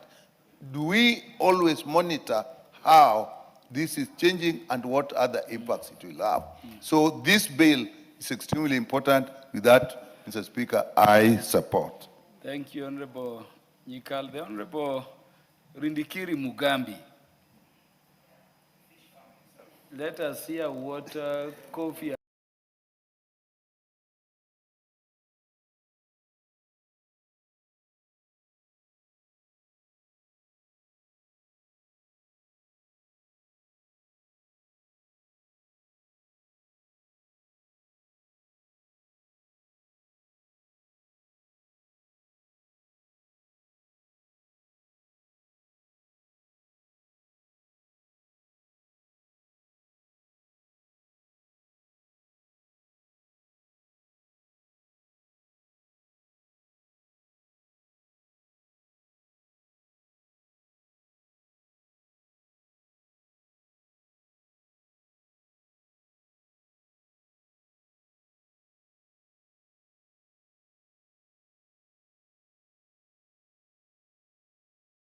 Important. With that, Mr. Speaker, I support.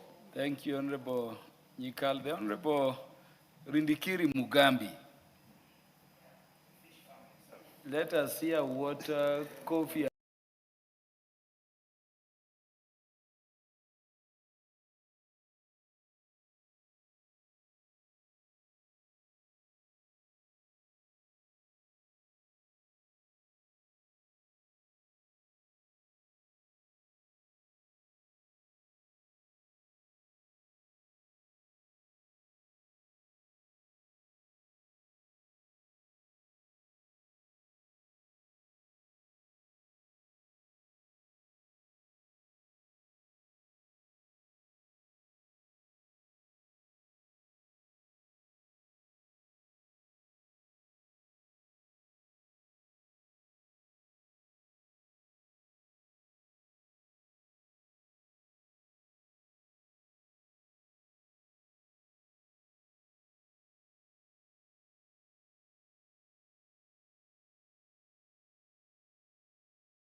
I'm very happy to participate, not as a person who comes from the Rift Valley, but as a person who is an equal Kenyan.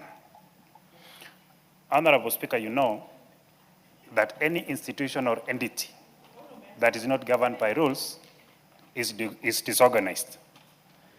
The annulment of the Act, Honorable Speaker, led into destruction of the fishing sector or the fishing industry. And Honorable Speaker, today we participate in trying and giving our role under the Constitution to derive a new law that is going to govern the fish industry. As it has been said, Honorable Speaker, if we can manage clearly and we can have clarity in terms of management of our fish industry, it is going to be one of the pillars of our country's desire towards growth of the economy. Honorable Speaker, the destruction in the breeding sites has led to the tilapia that is being loved by everyone become an almost endangered species.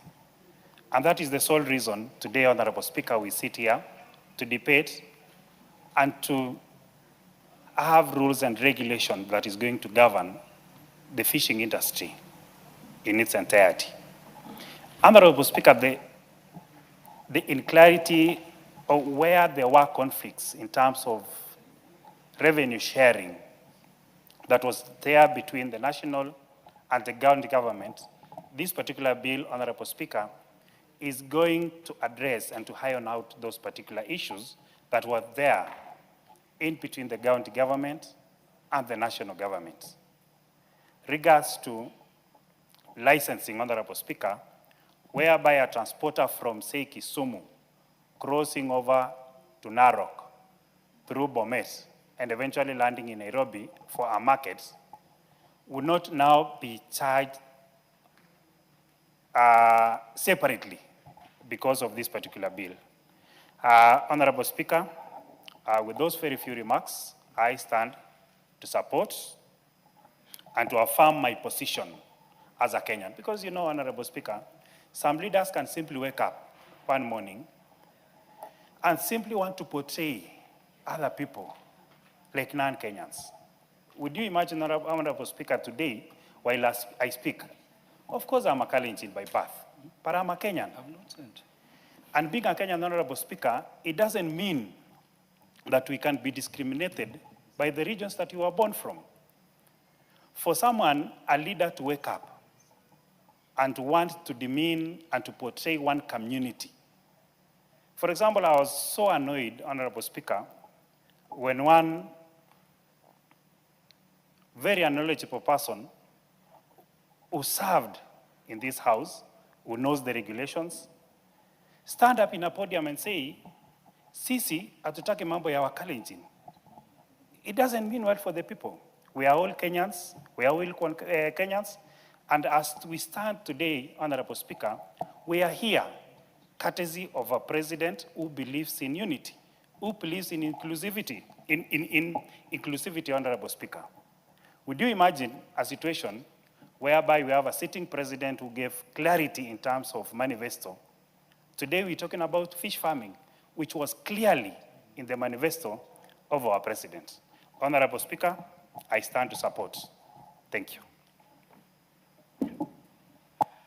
The Honorable Dr. John Mutunga. Thank you, Honorable Speaker, for the opportunity to add my voice to this very important motion. Honorable Speaker, the fisheries industry, or generally what we call blue economy, is one industry that has taken time to take off.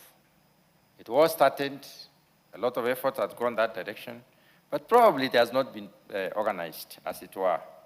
It has taken a while, but it's an industry that is extremely important for this economy and for Kenya as a country, even as a source of nutrition and also source of commodities for trade. Honorable Speaker, the fisheries sector is key in many parts of this country. It had initially remained important in the areas that are endowed with water bodies, but it has become important across the country because there are various ways, innovative ways of raising fish.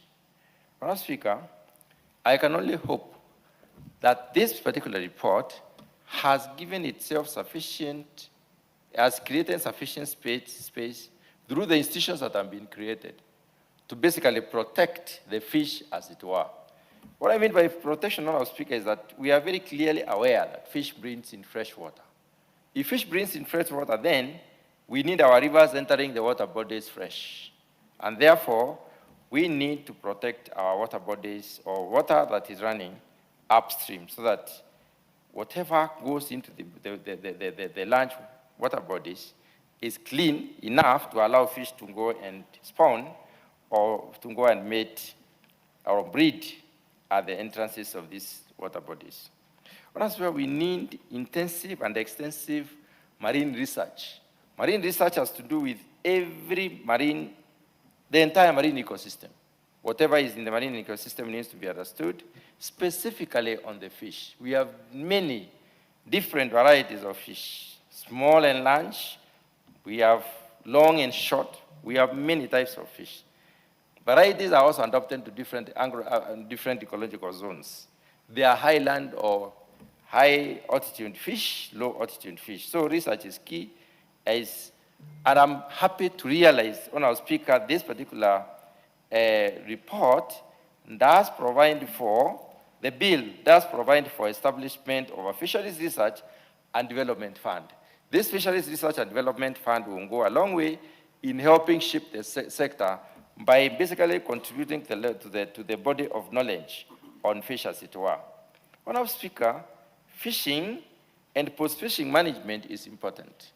Catch fish needs to be managed. We have seen a lot of investment. I don't know the extent to which these investments are coordinated, but there are a lot of investments into the landing sites and the subsequent off-taking of the fish from the landing sites to the processing units.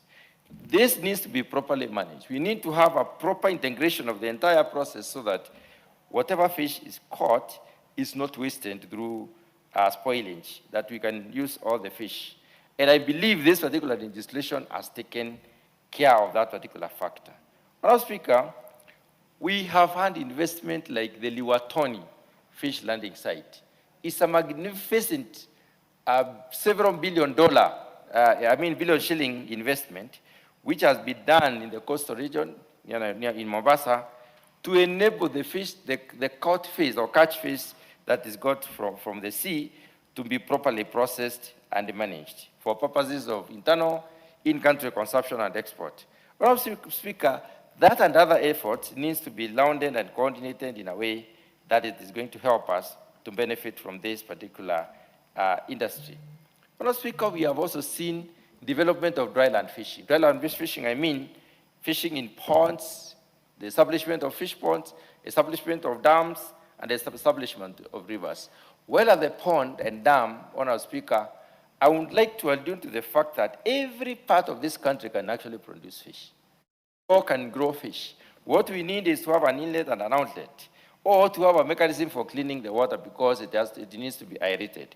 Fish will need water within will need oxygen or need air within the water, and therefore a process of getting water into and water out is important. And I believe this particular legislative proposal has taken care of that.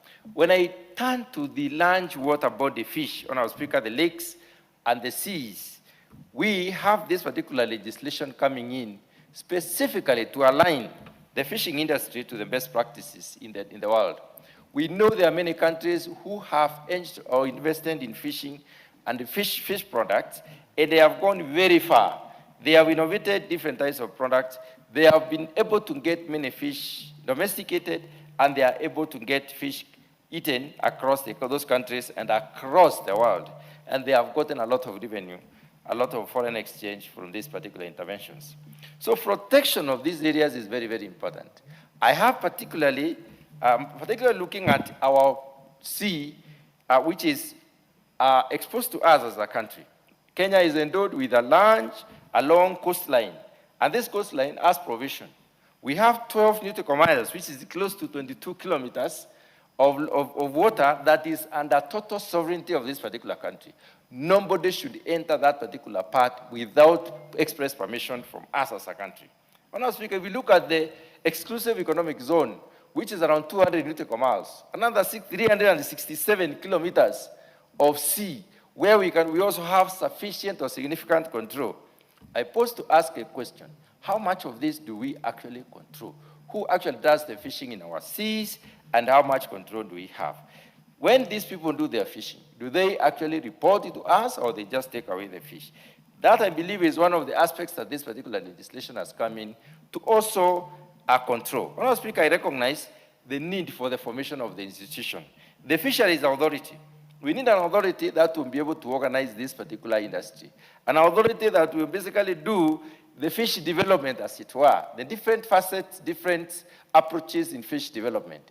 And these approaches, Honourable Speaker, have got to be in, for instance, the catfish, the catchfish, fish production upcountry, and fish production within the water bodies. They also have to do with promotion of fish consumption, promotion and marketing of the fish itself, promotion of fish production in various areas. So the promotional aspect, I believe, is going to be domiciled in this particular institution. And I also believe, Honourable Speaker, the issue of regulation of the fishing in terms of control of our fishing, the issue of the equipment that is supposed to be used to move fish from one point to another, the provisions that are required in order to adhere to the international standards, where we have to take care of the perishables. Honourable Speaker, that also, I believe, has been strongly taken care of in this particular legislation. Honourable Speaker, there is the issue of marketing, fish marketing within Kenya, fish marketing outside Kenya. And Kenya has that particular possibility to market fish across the world. The other institution that I've realized this particular legislation is proposing, Honourable Speaker, is the Fisheries Levy Trust Fund. If we want anything in this particular country to grow, and especially in those sectors that are not very seriously funded, and I have in mind a sector like agriculture, most of the agricultural sectors are not very well funded, and I believe in fisheries, which was also originally in agriculture, is not that much funded. That being the case, Honourable Speaker, development or initiation of a levy within this particular sector is going to help in the development of this particular sector, because they will generate resources which they can therefore plow back into the sector and develop the sector, as it were. Honourable Speaker, I said there in the beginning that every part of this country can be a fish-consuming community. I have in mind what we have done in Tigania West. We did establish a dam called Ngudiro Laingo. This particular dam, Honourable Speaker, we did ask the county government to use the water to put in the fingerlings. And these fingerlings have multiplied. The community around this particular dam has completely turned into a fishing community, and they're also selling the fish. In this particular respect, this particular community has found an extra source of income, and also we have improved the nutritional value of the food that they eat. Honourable Speaker, when it comes to especially the lake fishing, we need to be careful to distinguish, and I believe the legislation will be careful to enable us to distinguish, and the research that will come in will also be able to enable us to distinguish between the fingerlings or the young fish and the stunted fish, which we probably sometimes call omena. So in this particular case, we are able, I believe we are going to have a better sector, a better community as a country, more income and more livelihoods getting nourished in this particular industry. Honourable Speaker, I support and adoption of the report.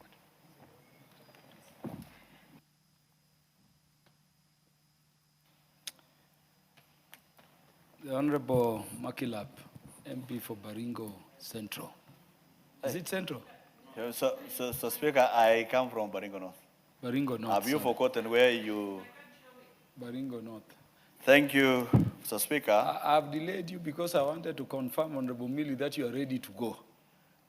Because you are big on this one. I wanted your signal that you are ready to go. Yes, sir. Thank you, Mr. Speaker. Mr. Speaker, I think you are wondering whether this pastoralist could be conversant with issues to do with fish. Mr. Speaker, I rise to support this particular bill for one fundamental reason, Mr. Speaker, that this is the bill that will change the way in which we do fishing in our country. It is going to be the control over which we can develop a whole sector, a bottom-up sector of our economy, so that those other Kenyans who rely on fish to do business, to grow their incomes, and build the economy of this country from the bottom, they require this particular bill that is putting in order the fishing industry. So, Speaker, look at the livelihoods of many Kenyans, including me and you. Even those of us who are not born in areas where there are fish, today, Mr. Speaker, we have a high chance of eating fish given an opportunity away from the meat products. So, Speaker, one of the fundamentals that are actually this bill impressed to me is that, one, it has now recognized the fishing and fishing development and fisheries development as a sector that will be able to grow our economy. Number one, matters research. This bill is trying to come up with a methodology on which we can actually invest in research in the fishing industry. Mr. Speaker, if we don't do research, we shall not go anywhere in the development of this particular sector, and all other sectors are founded on scientific knowledge on how to grow various industries, including the fishing industry.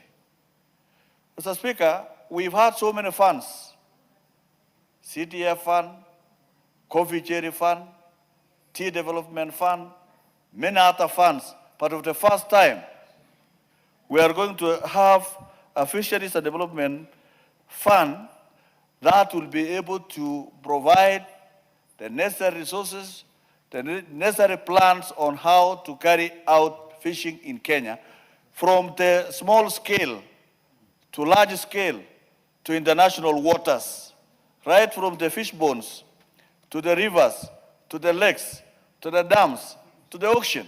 Mr. Speaker, this is the bill that will actually be able to be impressed by many other Kenyans who rely on this industry, Mr. Speaker. Number two, Mr. Speaker, marketing. Many times, fishmongers and others are being abused because of this particular trade, as if it is a lesser trade than other businesses that we do in Kenya. Mr. Speaker, when we do a lot of marketing on various species of fish to the market, both local and international, then we shall have put many people, many mothers, many youth in business in our country. Mr. Speaker, this is going to bring in a lot of revenue to our economy. Mr. Speaker, for example, this bill provides that if, for example, fish lives like Baringo, and they are given license there, or they're given a permit, why should it be deducted another permit in Nakuru, Kiambu, Nairobi, at the final destination? Once you have done from the source, then it gets all the way to the market without further levies in between that will make the cost of fish even more expensive. Mr. Speaker, that alone is a plus for the fishing industry. Mr. Speaker, it is also encouraging that if we can encourage many Kenyans and even county governments, for every dam or a pan dam done in Kenya, we need to ensure that there are fishlings, or what is called fingerlings, in those waters, so that every community in Kenya will be able to have a source of livelihood. In fact, Mr. Speaker, if you are flour, unga flour for ugali, and the place is so dry like Northeastern, and you have a dam where there is fish, you don't need to worry whether the livestock have died or not. You just take and go and do the small fish, get 2 or 3 fishes, and then you make a wonderful ugali, and there is a livelihood. In fact, those of us who grew young when we were looking after goats and cows, we could carry our, what's it called, the fishing hook. And in the evening, your mother will see you bring a lot of some immature fish and others mature, and they are very sure today we shall take a very good meal full of proteins, full of the things that we believe that the people of Nyanza were eating, and they are knowledgeable and they have a lot of skills. So every child in Kenya, given an opportunity to eat fish, will be able to actually have a lot of immunity in their bodies. Mr. Speaker, this government, the Kenya Kwanza administration, lined up programs to develop and grow the rural economies under the bottom-up economic transformation. One of the things that can actually be able to grow our rural economies regardless of where you come from. You don't need to live around the big lakes of Lake Victoria, Lake Baringo, Mombasa, and many other lakes in Kenya. You just need to have a fish pond or a nearby dam. You put fingerlings, and therefore you will be able to develop a sustainable food in your community. Mr. Speaker, even international waters. Mr. Speaker, you've had cases where foreigners come and harvest the fish in high seas, and they leave it without any form of taxation or payment of revenue. Mr. Speaker, this particular bill is sanitizing those kind of what I call fish bandits. The fish bandits will be sorted out. Mr. Speaker, remember the issue that we have always had around between Uganda and Kenya in a place called Migingo Island. You see, fish will move around the waters of Lake Victoria, and nobody controls them where to be at what time. So sometimes we have clashes related to fish in Migingo. That is actually banditry of fish. If you have not known, those of us in Kangogo who suffer from bandits of livestock, there are also bandits of fish. When this bill is coming to sanitize and ensure that kind of banditry around the fishing industry will actually be sorted out. Mr. Speaker, I think as other communities and other parts of Kenya are given subsidized fertilizer, as other parts of Kenya are given subsidized seeds, as other parts of this country are given coffee cherry fund, it is also time that we apportion resources to the fishing industry, to the livestock sector, so that when others are enjoying subsidized fertilizer and seeds and coffee cherry and having loans being waived, it is also a time that now the Kenya Kwanza administration have started it well, that we now put more resources in the fish sector and the livestock sector, because majority of Kenyans rely on these two sectors to grow their economy, Mr. Speaker. I support strongly that this is the game changer of the better transformation plan for Kenya under His Excellency William Ruto as President. The Honorable Dorothy Ikiara, nominated MP. Thank you, Honorable Speaker. Honorable Speaker, I want to add my voice to this very important bill as I join my chair, Honorable Speaker, who has midwifed this bill up to where it is today. Honorable Speaker, the Fisheries Management and Development Bill, National Assembly Bill number 29 of 2023. Honorable Speaker, fish farming is one of the industries that has remained untapped for quite a long time. And Honorable Speaker, this is the more reason why I want to really thank His Excellency, the President of the Republic of Kenya, Dr. William Samoei Ruto, for putting a lot of emphasis and supporting this particular industry in a big way. Honorable Speaker, this particular bill underwent thorough scrutiny. Honorable Speaker, we moved around this country. We went to almost all the areas that have massive fishermen. We went to Kirifi, we went to Lamu, we went to Mombasa, we went to Turkana, we went to Naivasha, Nakuru. Honorable Speaker, listening to the fishermen. Honorable Speaker, we listened to the Rio fishermen, we listened to the BMUs, we listened to the county government and to all other relevant stakeholders in the fishing industry.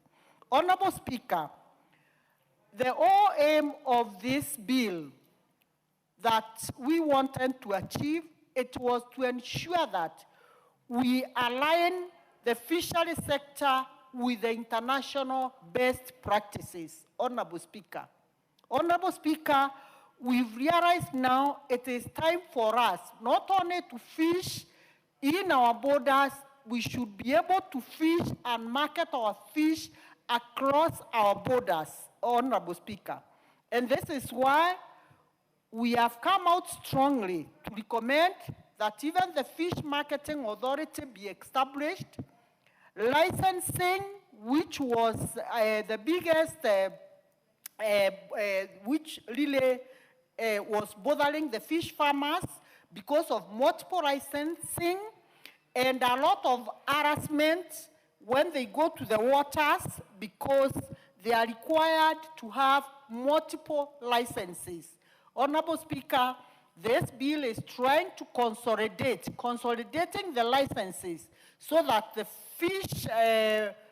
fish farmers can be able to fish without any harassment in the waters. Honorable Speaker, it is also important to note that as we've gone along fishing in our waters, we did not have mechanism of knowing what type of fish we are fishing, where to fish what, because in our deep seas, Honorable Speaker, we did not have a way of knowing the type of fish that is there. But today, with this bill, Honorable Speaker, the bill has put in mechanism to ensure that there is thorough stock taking, stock assessment, which will be done from time to time to ascertain what type of fish you are fishing and where you are fishing. On top of that, Honorable Speaker, it is important to know that there has been a lot of people fishing in our waters who are not authorized, unauthorized fishermen, and because the big vessels that come from other countries, there was no mechanism of ensuring that we know when they are coming, but this time, Honorable Speaker, these vessels are monitored and licensed so that, Honorable Speaker, we can be sure that our waters are safe. Honorable Speaker, I want to say there is also that scrutiny at the point of what comes in or what this industry makes. Honorable Speaker, through proper accountability mechanism, we will be able to run this industry professionally, Honorable Speaker, ensuring that all the money is corrected, all the levies corrected, are well managed for the benefit of these farmers. And Honorable Speaker, I want to say the government has also ensured that through this bill, the fish farmers are not disadvantaged. You realize, Honorable Speaker, that our fishermen would go fishing and they would sometimes not be able to sell their fish at the appropriate prices because of fear of the fish going bad. But today, Honorable Speaker, as we speak now, the government has constructed very many landing sites. And an example is the Wachoni landing site, which is an ultra-modern landing site, properly equipped with very modern machines. It's a facility that will be able to secure the fish of our farmers, even when the market is not doing well. Fish can be stored there and sold at a later date. On top of all that, Honorable Speaker, in these landing sites, we shall be able to employ so many. This bill is also bringing an advantage of ensuring that there are so many young people who will be employed in these landing sites. And Honorable Speaker, we are saying this is an industry that should be supported, just like any other industry, because fish farming is a huge economic activity in this country. And to unlock the potential of our economy, if we can be able to support the fishing industry, Honorable Speaker, it is the only economic activity that will not be distracted by things like drought. Because food security for us as a country, Honorable Speaker, is very crucial and very critical. Because time and again, Honorable Speaker, we plant our crops, and sometimes when rains fail, we don't harvest. But if we can be able to invest in this industry, the government massively invest in the aquaculture industry. Honorable Speaker, we can be sure that even during times of drought, because fish has no season of drought, properly managed, we can be able as a country to make money and ensure that all our communities across this country have food security. Honorable Speaker, I want to say every country looks at what is it that is the pillar of their economy. And Honorable Speaker, I want to say, I can say fish farming will stand as a pillar of our economy if it is properly managed.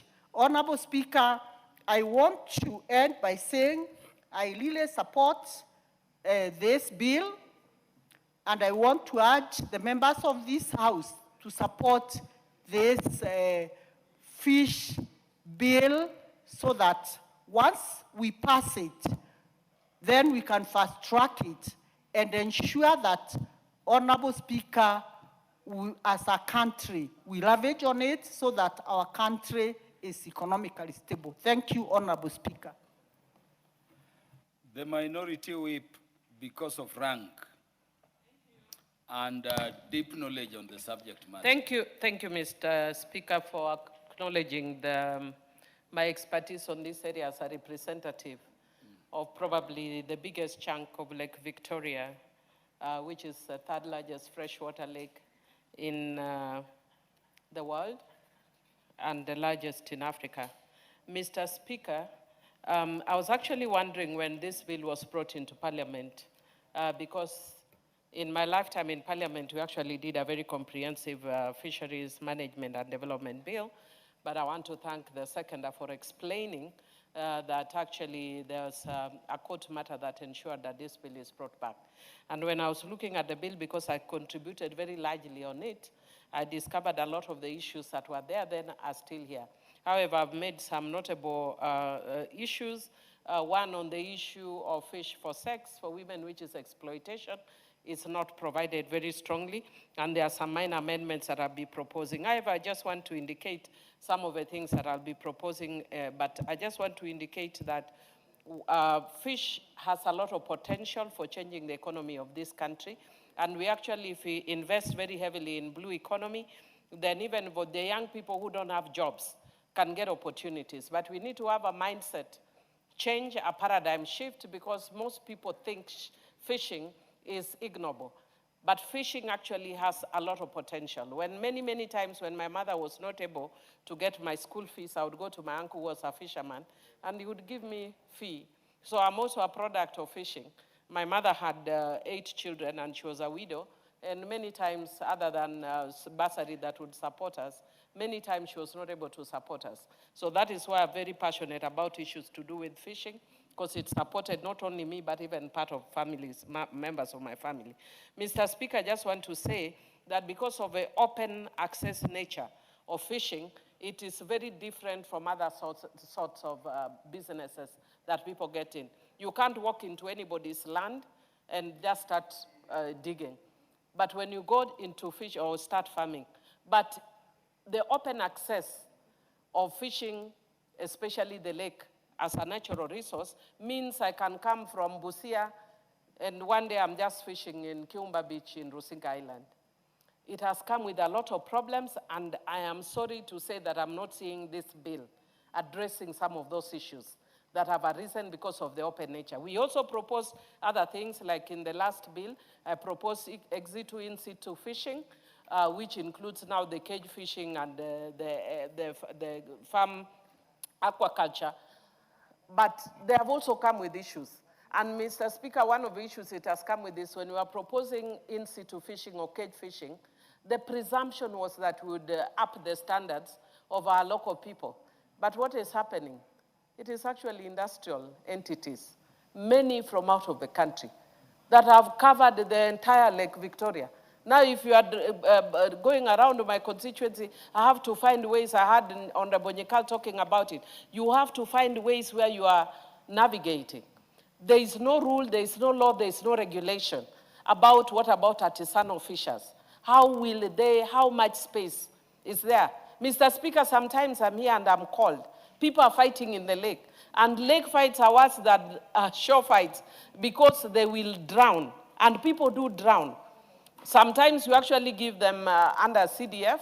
CDF in my constituency gives them security boats that they use for surveillance. And sometimes during the fights, the boats are destroyed because the fights get completely violent. Some of the issues, Mr. Speaker, that I want to say very quickly, number one is declining fish stock, because we've always presumed that fish is an infinite stock. It no longer is an infinite stock. There is declining fish stock, there is overfishing, there is population growth, we didn't factor in that. There's unemployment, so that people who would actually be involved in other ventures are now also coming into fishing. There is quasi-nomadic nature of fishing, as I've indicated, means that in my constituency, virtually every person from every part of Nyanza is in my constituency. From Migori, from Siaya, from wherever. My constituency is rural but very cosmopolitan because of fishing and the quasi-nomadic nature. Then there are also transboundary conflicts that you heard our party leader, Honorable Buru, was raising with the Ugandan president when he came here, that our fishermen are harassed by Ugandan fisherfolk and by the Ugandan security. And when they are harassed, sometimes they are forced to take or eat raw fish when they are arrested. And sometimes and the issue is because we don't have clear boundaries. Kenya and Uganda have set up that in the past. We have not sorted it out. And when we don't sort out the issue of boundaries, we end up fighting over waters, not actually over the land, like Migingo. People don't fight over Migingo, they fight over the waters. So sometimes people say, we are not interested in the waters, we are interested in the fish. But the fishermen will follow the fish wherever the fish goes. Sometimes the fish takes them up to Uganda. It calls for cooperation between Kenya and Uganda, which I'm not seeing emphasized in this bill. That there is actually a convention, an East African convention, that calls for setting up committees. I don't see that set up very strongly in this bill. Then, of course, there's the issue of environmental degradation, and we can see the water hyacinth and other systems, other things that have now invaded the lake and are causing the dwindling of stock of fish. There's weak governance and institutional structures, including bribery. Mr. Speaker, I've shared here on the floor that one time I was actually in Rusinga Island Lodge, when we saw commotion in Litare Beach, which is the biggest beach in Rusinga Island. Fortunately, I was there, so I sent my security team to go and find out. And we were told that our people, our fishermen, had been arrested by Ugandans. And when I went there, the public, fortunately, effected a citizen's arrest. And when we reached, they were not actually Ugandan security. They were Kenyan police masquerading as Ugandan security. And they were taking money from the local people. They were almost lynched if had not intervened. So there is also corruption, there's harassment of fishermen. All those things need to be here as well. And then, of course, there's the issue of gender inequality and social dynamics, where women actually are involved in post-capture processing. And because of that, unless they pay money or they pay with their body, they are not able to get. And so there must be very, very express provision. I think sometimes when the committee that was dealing with this had me speaking to this, they just think because I speak a lot about gender issues. No, women are really mistreated in the fishing sector. And then, of course, there's the issue of illegal, unregulated, and unreported fishing, or what is called IUU. And Kenya has actually ratified some of the convention. Last week I was with the parliamentarians for global action in Mexico, where we were actually looking at that treaty that Kenya has also ratified. And what it talks about is, on the one hand, we must make sure that we protect our natural resources, our marine resources, our aquatic resources, but not at the expense of local livelihoods. And therefore, this bill, and I'm glad if you actually look at the long title, it protects the livelihoods of fisherfolk while also looking at the issues of management and pollution. And so there are some that I'm glad. The issue that we are provided, the issue of inequity in licensing, where you find that both of, like our counties, they focus very heavily on the bigger industrial setups, the bigger people who are doing fish caging and all that. What about our locals? There's one practice that I'm still looking at the law, and Mr. Speaker, because you are a younger lawyer, you probably might be better placed to do this. The issue where these investors come, they lease land, but they lease them at such throwaway prices. You find that somebody is given 200,000 Kenya shillings. This is a person who has never held 5,000 Kenya shillings in his life, but is given 200,000 to lease their land for 20 years, Mr. Speaker. If you reduce that 200,000, how much does it become? Mr. Speaker, those are things that must be here. We want investors, we welcome investors, but we don't want them to exploit our local fishermen. We must protect our fishermen, and we must make sure that even when we are expanding fishing, it's for the benefit of artisanal fishers, not just for people who are coming outside to make money. We want partnerships, not only building schools and all that. We want partnerships that will help our communities and change our livelihoods. Mr. Speaker, I see my time is up. No, but I will Honorable Millie, how much more time do you need? Maybe just 2 minutes to wind up. No, will the 2 minutes enable you also to touch something on the exclusive economic zone? Because I've heard you speak a lot to fisheries in inland waters. Yes. Mr. Speaker, I can actually talk about exclusive economic zones. And Mr. Speaker actually went and we met with a group of experts and investors from out of the country who are introduced to Homa Bay County. And they wanted to introduce concepts of fishing that would ensure that our fishermen actually get cheap boats and fishing gear at cheaper prices. And so I want to thank the Homa Bay County through the Governor Gladys Wanga that they were willing to partner. I will follow up. I don't know how far they have gone. I introduced them to the county.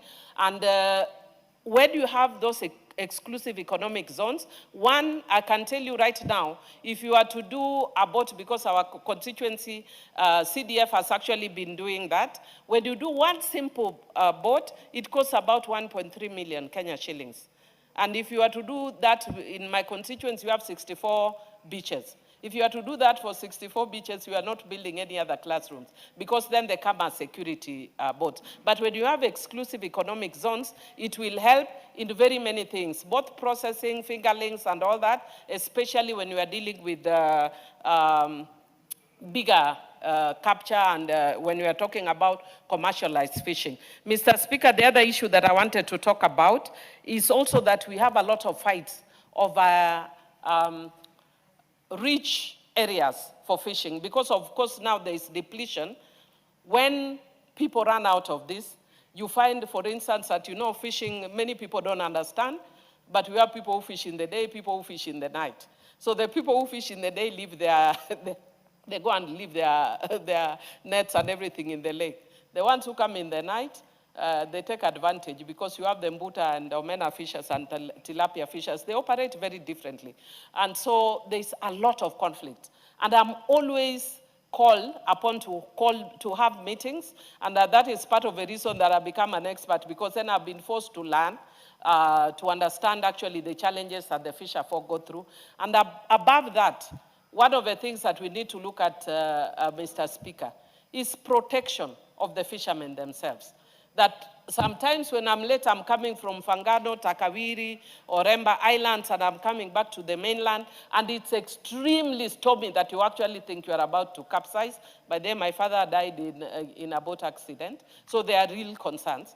And you are worried that you actually have, that stormy waters. You will find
omena fishers and tilapia fishers, they operate very differently.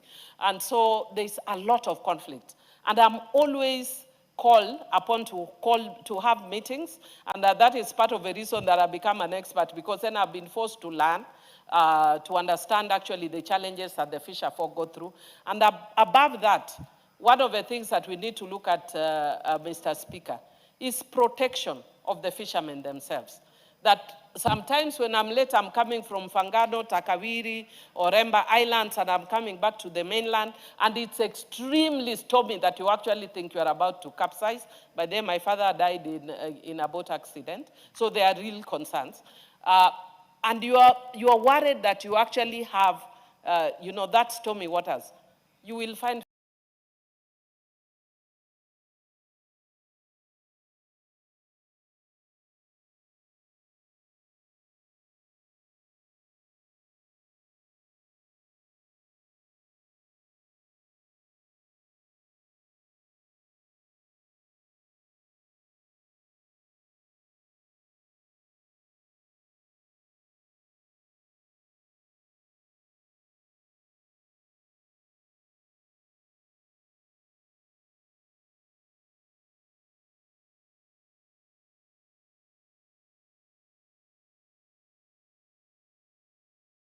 different markets. And the good thing about Kenya, Mr. Speaker, sir, having met different people from different countries, we have so special fish in this country. And most of the country would prefer, actually to have even exports in their respective countries. But what we have been lacking today, Mr. Speaker, sir, it's what we are talking about today. Therefore, Mr. Speaker, I'm sincerely standing to support the Fisheries Management and Development Bill. This is going to change the country. This is going to support our farmers who have suffered for so long. And at the end of the day, it is also going to boost on matters of food in this country. Therefore, this is a good bill that once it's supported, I'm expecting a lot of good results. Therefore, for those points, Mr. Speaker, sir, thank you very much. This is a good bill to support. The Honorable Julius Sunkuli, the Member of Parliament for Kilgoris. Thank you, Mr. Speaker. I stand to support this bill. And as is quite clear, the aim of this bill is to replace the Cap 378, the colonial law that actually did not address Kenya's current ambitions for its blue economy. This bill is set against, or rather is against the background of declining stocks in the fish industry and a massive supply deficit. It also addresses the issues of illegal fishing and a failure to unlock our aquacultural commercial potential. Those are the stated, that is what you can see behind this bill. And this bill, Mr. Speaker, has strengths and as well as weaknesses. I see this in the normal, in our current way of making laws. We are quite strong on building institutions. So you can see here that a good part of this bill establishes the Kenya Fisheries Service, or KEFS, as the primary body for the conservation and management of these fisheries. It also creates a licensing system where it is actually required that both at the national level and especially at the county level, we know who our fish farmers are. That is actually what I would consider myself to be the main emphasis of this bill. However, Mr. Speaker, I would say that although that has been the main thing, Kenya's major problem currently is that there is a big increase of the people who consume fish. Before, in Kilgore's constituency, comprised mainly of pastoralist people, did not eat fish. In fact, it was one of the most difficult things because when you looked at those guys who used to be professors in the university, they used to come from Luo Nyanza. And when you asked them what the secret was, they would say they eat the head of the fish. And Mr. Speaker, we have since started eating the fish. The thing is, those people who found it difficult to eat the head of the fish are now eating, including the tail. And there's a higher consumption, not just because of the growth of population, but because of the growth of demand of the fish. Our fish in Kilgore's constituency comes from Lake Victoria. We have a high stake in how fishing goes on around Lake Victoria. The farmer, the traders, you ask any person who is not who comes from Luoland in Kilgoris, where do you come from? They say they come from Homa Bay, and they have a huge Homa Bay association in Kilgoris, and their main business, apart from in the industrial part, is selling fish. Now we are quite concerned, Mr. Speaker, that the economy, that the fishing in Lake Victoria has gone very industrial. The fact that now we have cage farming, fishing in Lake Victoria is quickly depleting the resources of Lake Victoria. And this is the issue actually which I thought this bill should address.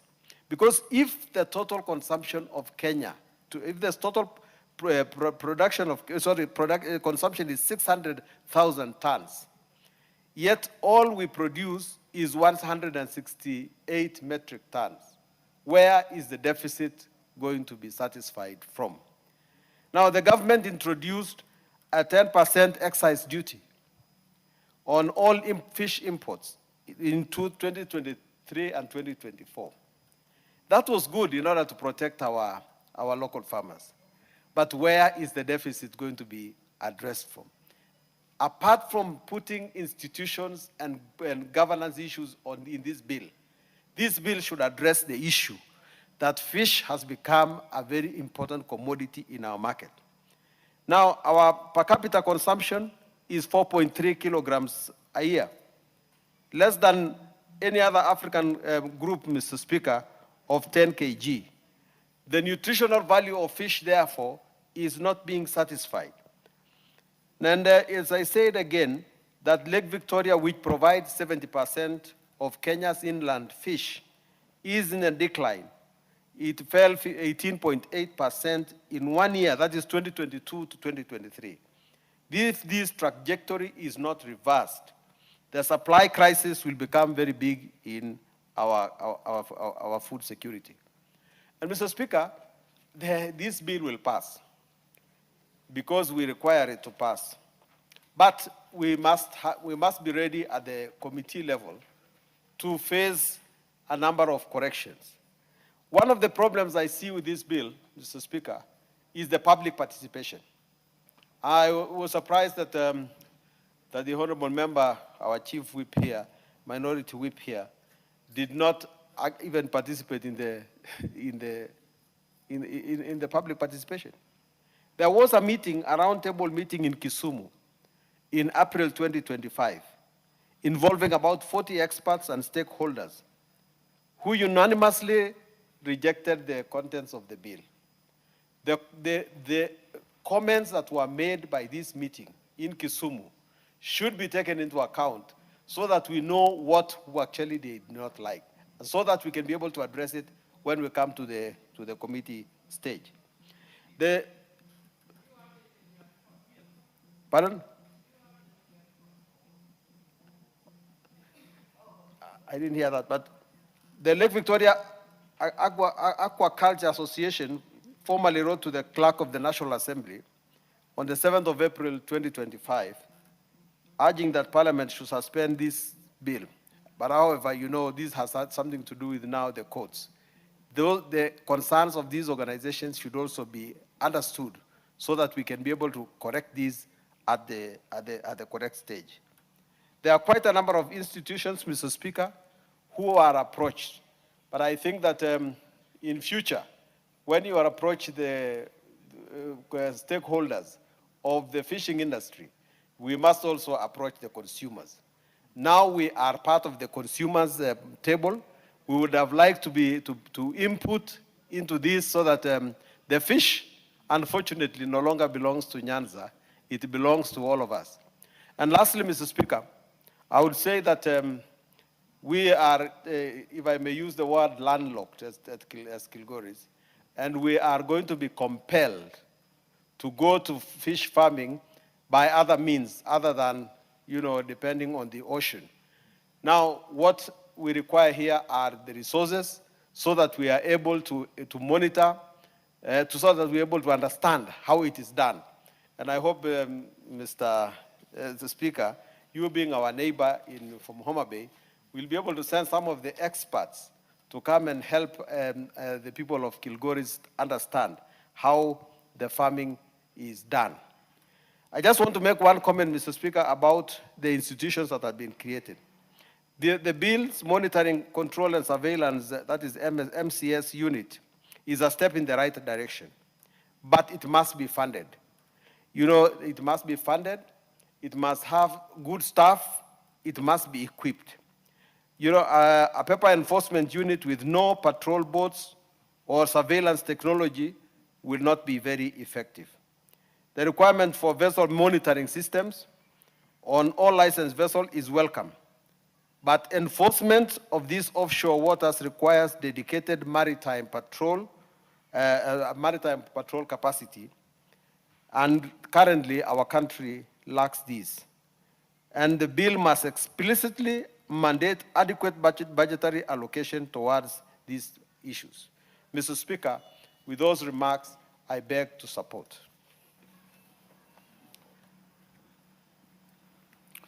The Honorable Rosa Kinyi Buyu.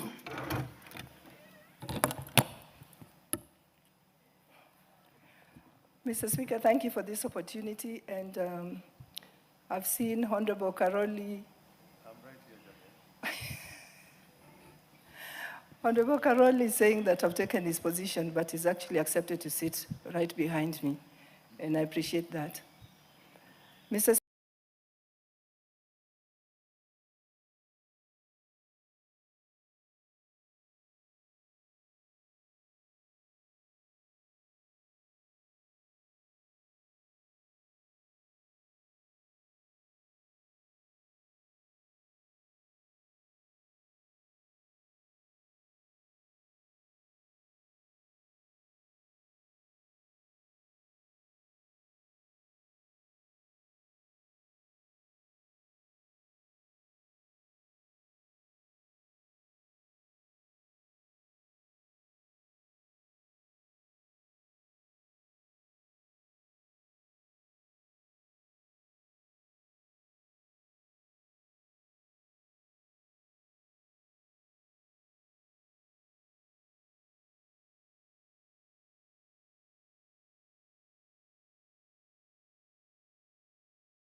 Allocation towards these issues. Mr. Speaker, with those remarks, I beg to support.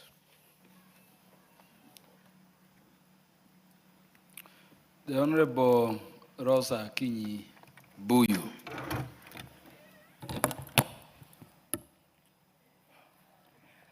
Mr. Speaker, thank you for this opportunity. And I've seen Honorable Karoli.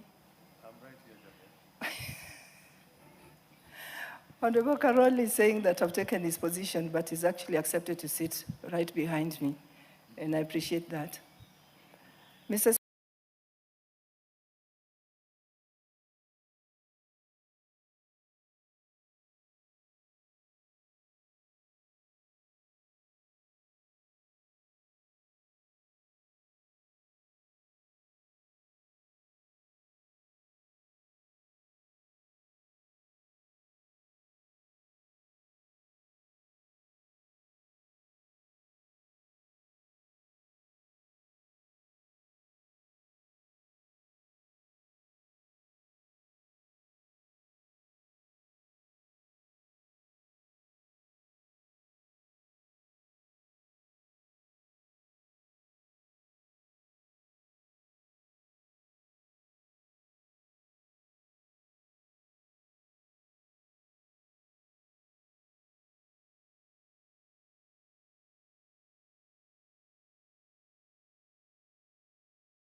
To sit right behind me, and I appreciate that.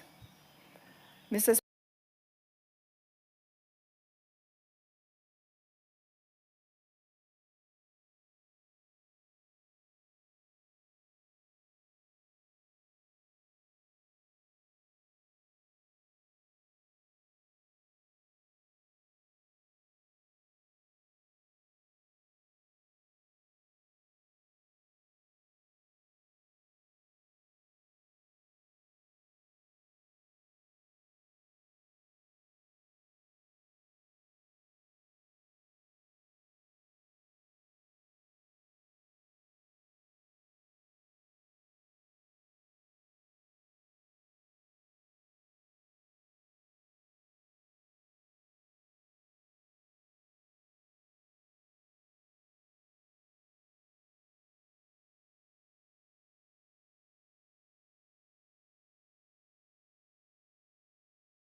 Because it's one thing, Mr. Speaker.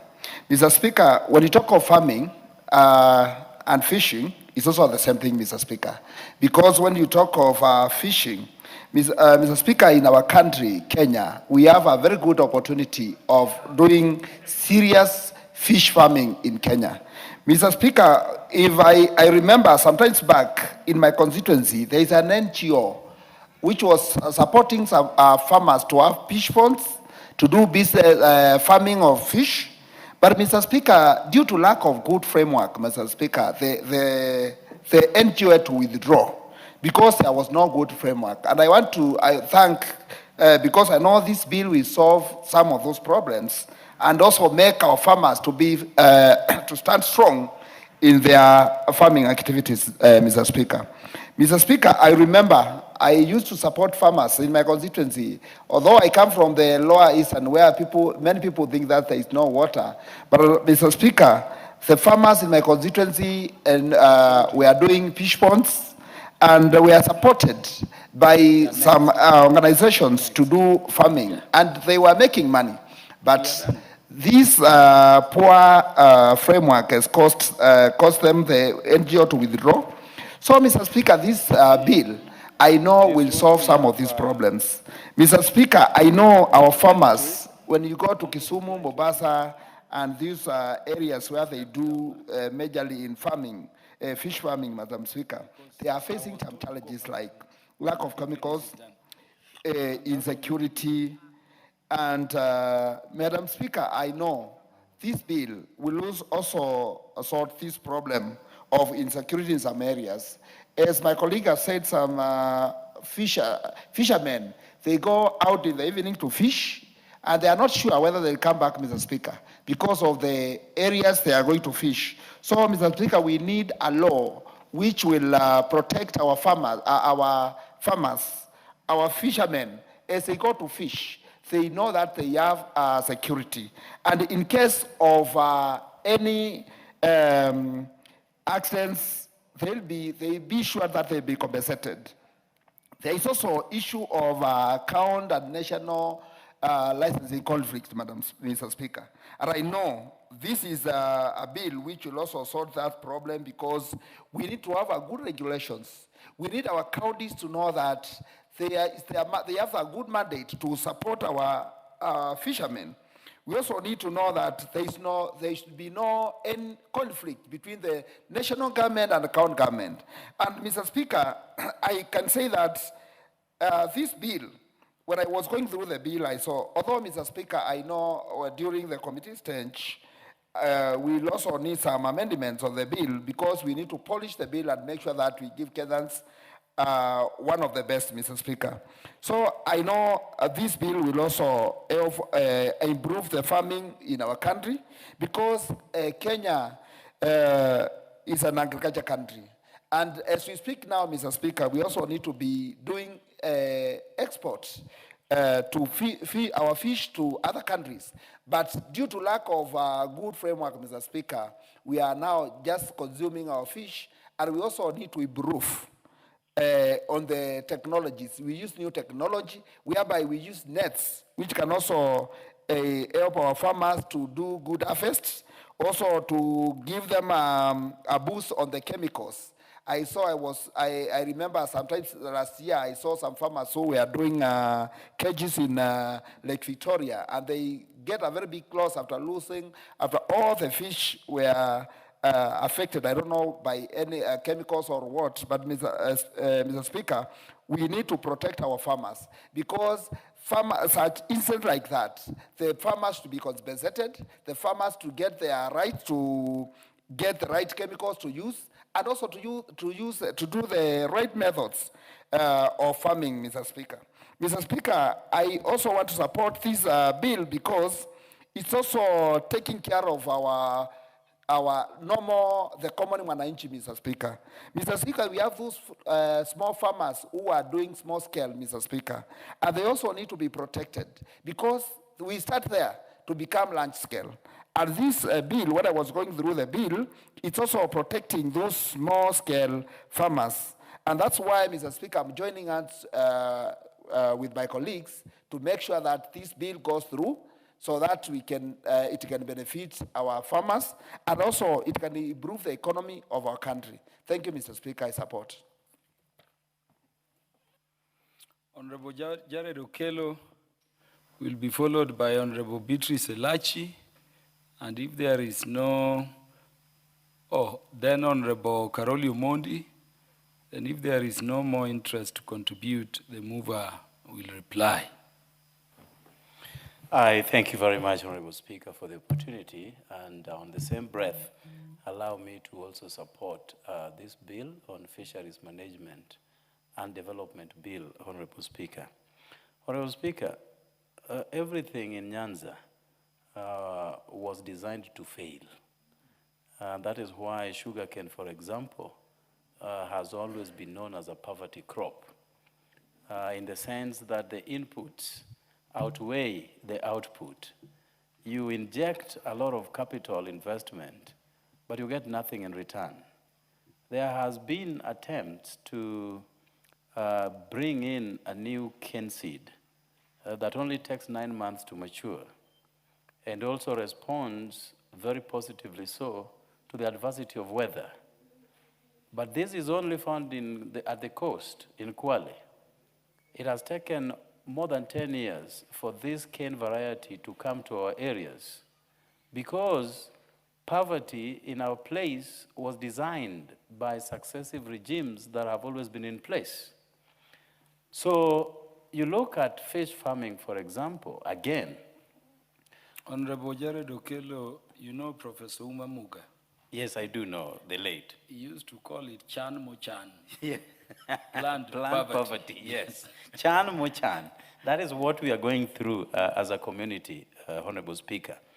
Honorable Speaker, you take your cane to the factory, even though you have waited for 2 years for the cane to be cut, you still have to contend with 3-4 months before you get your payment, just because the factory is traded with your money and are reluctant to give you back your money, even when the government has put in a lot of time and energy to revamp the sugar sector by inviting private developers or private investors.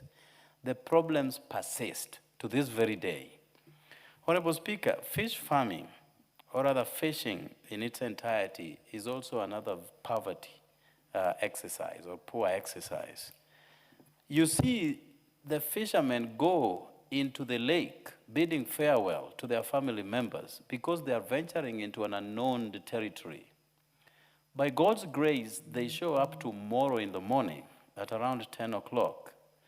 And you have people who are sitting pretty in very prestigious hotels, enjoying aircon rooms, coming to buy those fish for a song, put them into refrigerated trucks, and take them away to Nairobi, and hence get the biggest proceeds out of them, Honorable Speaker.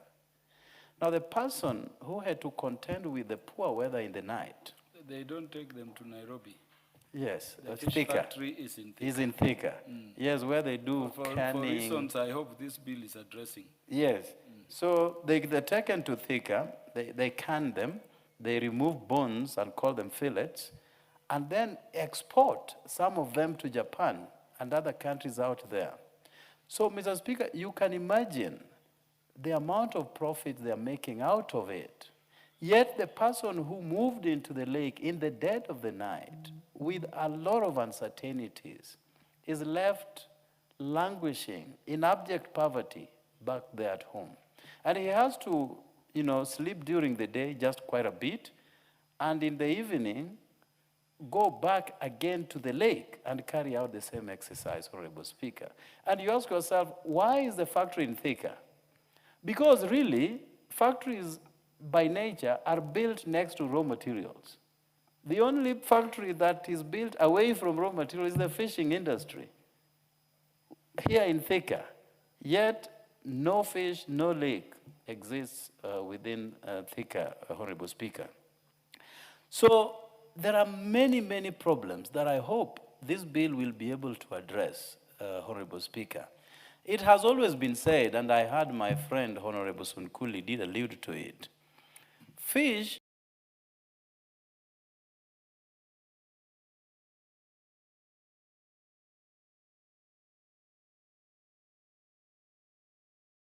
by its own nature has what we call omega-3. Now, omega-3 is a component that helps in brain development. Honorable Speaker, I have tested this. I have a constituency that ends its tip, a school in my constituency that ends its tip at Lake Victoria. It's called Nyamrundu. A very modest school with less facilities to boot. But year in, year out, when results come out, they post the best results in my entire constituency. And the reason is simple. They feed on fish, they feed on omena, and that is just their delicacy. And unlike beef, which you cannot eat beef consistently for 1 week, Honorable Speaker, because you will run out of appetite. Fish is the only flesh that you can eat year in, year out, and you will never run out of its own appetite. The taste is so good, the aroma is so intense that you don't have to run out of it. So fish must be protected. There was an attempt to make the Kabonyo Kanyagwal Aquaculture and Fisheries Center in my constituency, Honorable Speaker, at a cost of 2.5 billion shillings. But this has also been like a moving target. When the president comes, it is 2.5 billion. When other people working for him in government show up, it now moves down to 1 billion. So we don't know which is which and what is what. The president launched this project about 2 years ago. Up to now, the foundation hasn't left the ground. And this was not a GOK-funded project. This was a Hungarian government project. And if I question, I'm being told that there is a problem with paperwork from the Ministry of Fisheries and Mining and Blue Economy to Treasury so that they can put a request to Hungarian government to bring in this money. So when we say Chan Mochan, Honorable Speaker, taking a tangent from your very words, we were designed to be poor. With all the professors and all the technocrats that we have. Look, for example, we just donated Honorable Mbadi the other day from this house into government. 1,000,000 times the president has come out to say Mbadi has saved this government from collapse, imminent collapse. There were 6 countries that were earmarked for failure to pay back their loans owed to breastfeed institutions. Only Kenya, out of 6, survived the purge. Why? Because we donated an expert. And that is just one of them. So if we, at a particular time, will have a government that responds to our aspirations, to absorb the people from our regions into running the affairs of government, I can assure you, we shall have an economic rapid flight towards growth and development. So fishing as an industry must be addressed if indeed the lives of our people are anything to go by and matter to the government of the day. And therefore, I unequivocally support this bill. I want to thank the chair of the Committee on Blue Economy, my brother, Honorable Kangogo Bowen, whom I visited a fortnight ago in his constituency, and he's doing a splendid job for his people. And they actually told me that he will be in that office until he says by himself that no more for me.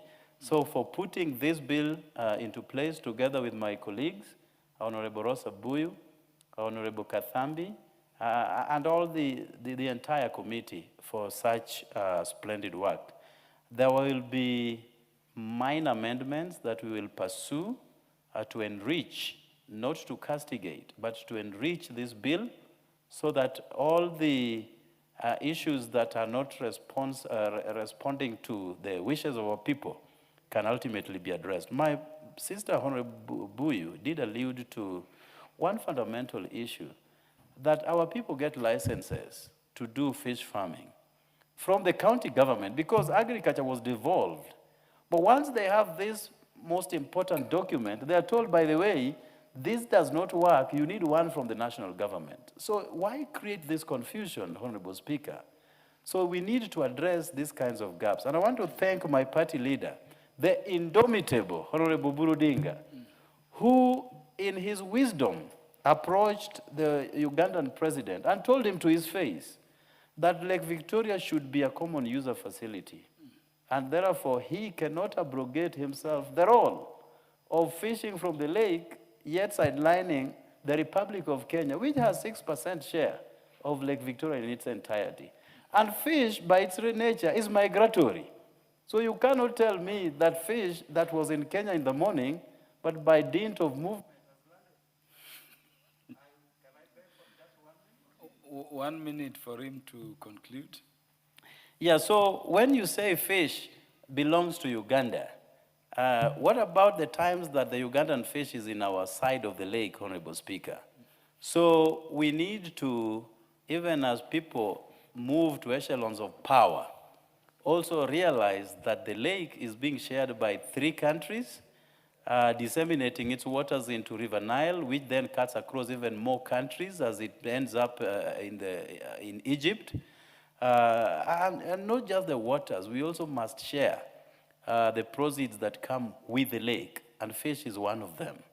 Now, our country exports tuna and cod from the coastal region, Honorable Speaker, and this really bring in a lot of revenue into our economy.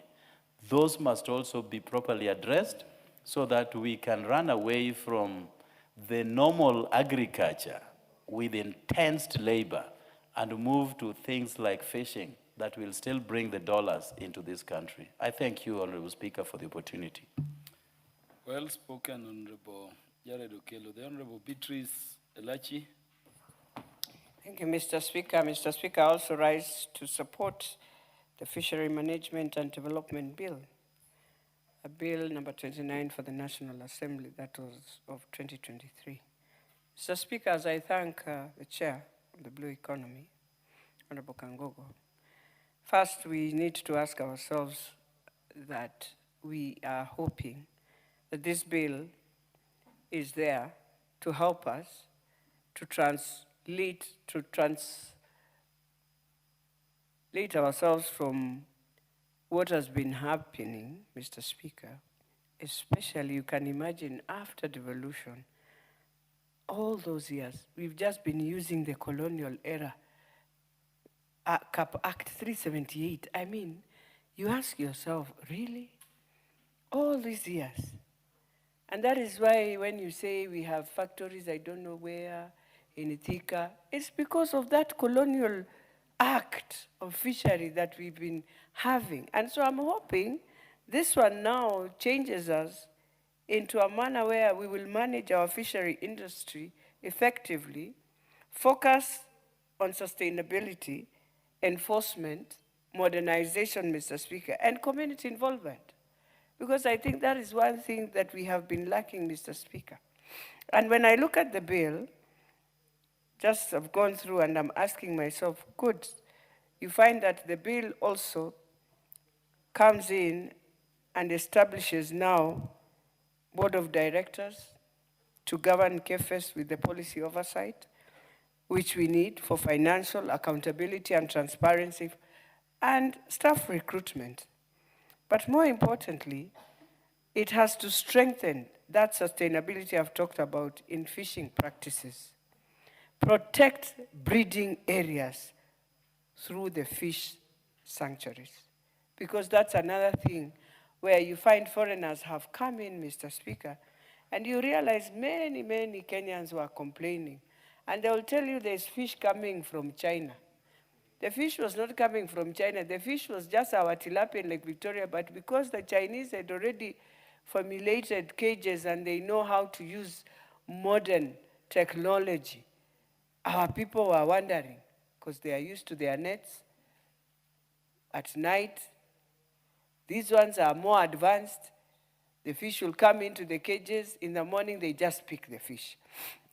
So, Mr. Speaker, the other thing we need to do, and I'm hoping this bill will provide, is training for our farmers, especially in fingerlings and affordable feeds. Expand government initiatives. Let us have economic stimulus packages to now help our fishermen who are down there. And today, Mr. Speaker, you realize women are the ones who are really in this industry. And when you come to Kikomba, for example, early in the morning at around 3, you'll find a whole truck coming from Homa Bay or Uyoma, whoever, with fish.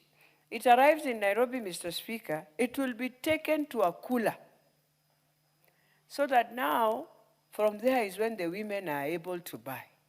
We need to open up the space so that this mama who knows very well Uyoma, where the fish, the real fish is, Homa Bay, is able just to go to Homa Bay, pick the fish, come to Kenyatta market like Anyango, who has sold fish, employed many women, Mr. Speaker, and today she drives just because of fish. And not just her. We have those in Kikomba, I can tell you, for years. Just this Easter, a lady walked in my house and told me she used to sell fish at Makongeni. And because of affordable housing, they came and removed and told her she now needs to move. So her whole container and her whole freezer and everything, they allowed her, yes, to have time to remove it. But now she had to stop. I decided, let me boost you back. Because when she gave me the narrative of how she has been sustaining her whole family in Western Province because of fish, I realized if our women were given that opportunity, Mr. Speaker, today we'll have very many empowered women. We must ensure this bill will bring in the use of technology such as the GPS tracking, so that also we can bring in critical enforcement. I know we are talking of part 2, talks about the licensing and access, and the most important thing that we must ask ourselves is create a child licensing system that will help the mama mbogas who do fishing, the semi-industrial, and the industrial fishing people. Let's open up the space. This government is a government that said, and I know that is why the president finds himself in a lot of challenges, because he opened up spaces where some elite would never have allowed these spaces to open. But now we need to go deeper and open more spaces.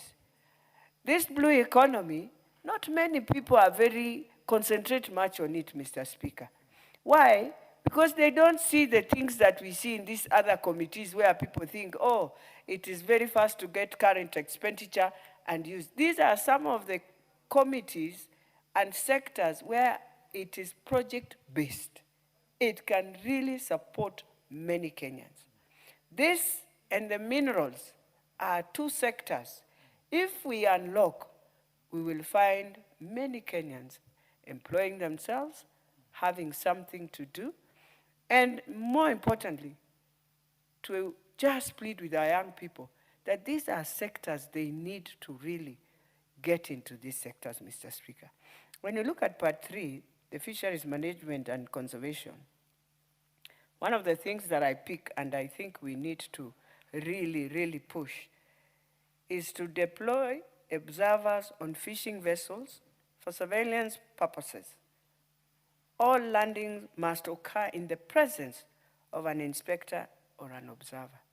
Now, this is where Migingo now comes in, where now my Ugandan president, who is my good father and friend and everything, that Migingo, just the way the party leader is saying, Oburu Odinga, it's not just for you. It's for every...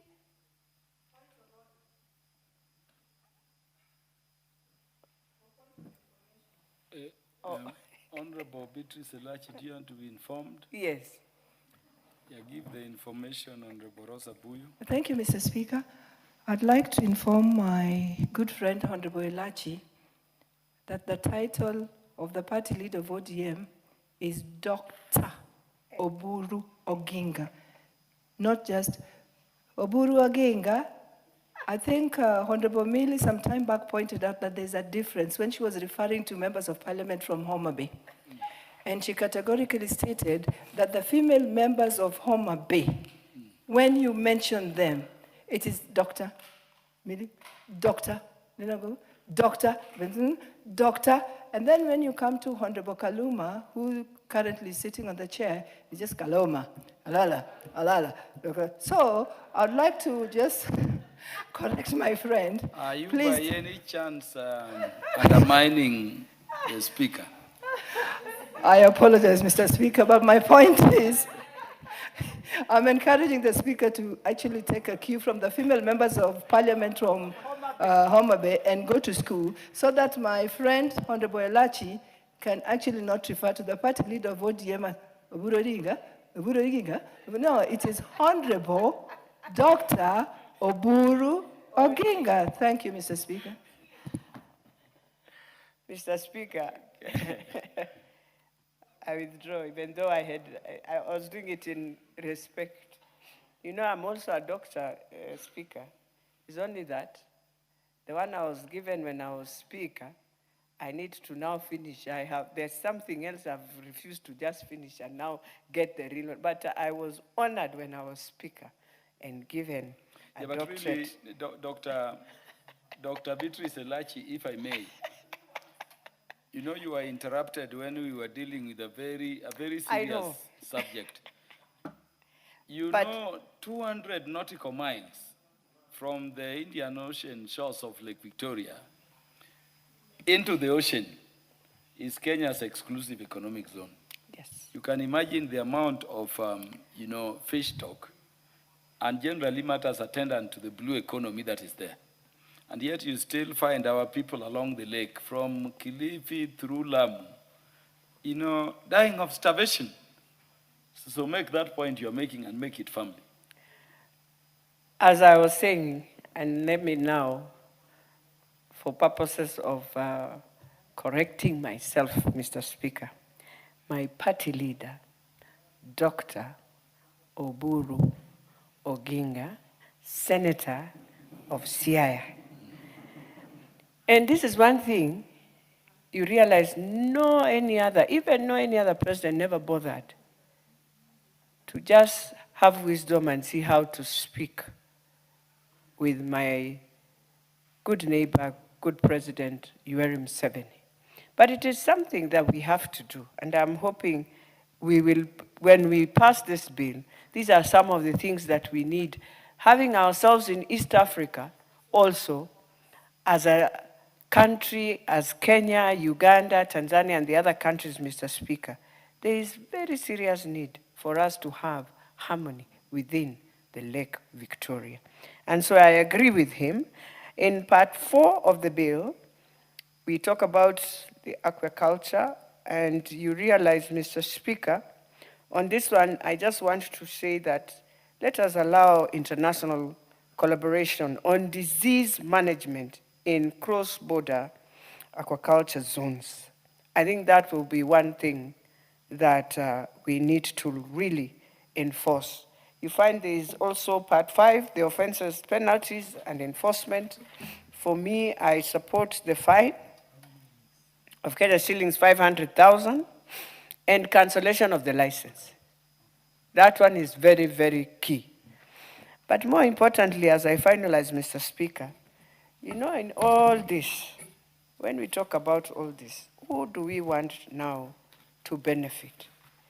It is that person who has been around the lake, who has had to now become the person who comes, hustles, gets everything, does everything, and we have someone else who, in language, let me call them the cartels.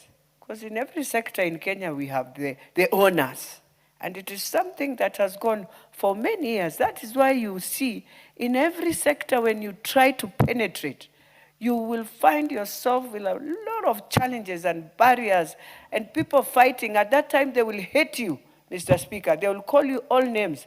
Just know there's something you are about to either close or there's something you're about to open up for many to benefit, and that is why now you become an enemy. That is one thing as Kenyans, we must really ask ourselves, Mr. Speaker. 1 minute for Honorable Beatrice Elachi to conclude. Mr. Speaker, we must ask ourselves, how are we going to unlock all these challenges we are facing in every sector? Since 1963, there are those who believe these are their sectors. In fact, there was a time, Mr. Speaker, you'll go and do a tender in the Ministry of Health or in the Ministry of Livestock, and you'll find the people, and this I'm saying in a very sad way, they will tell you we are praying so that there's drought, so that we are able to bring in either hay or this and this. And this is how some of us will never understand why one side of the country people are really very angry, another side of the country people are comfortable and they feel it is okay. And the status quo must remain. So in this of fishing, it is time where now the waters come from, where God decided that is where the waters will be and the tilapia will come. And I can tell you the Homa Bay tilapia to date, if you just go on website, you find there are very, very key young Kenyans who I salute. They buy, it is now exported, and they are doing very well with fishing in Homa Bay County.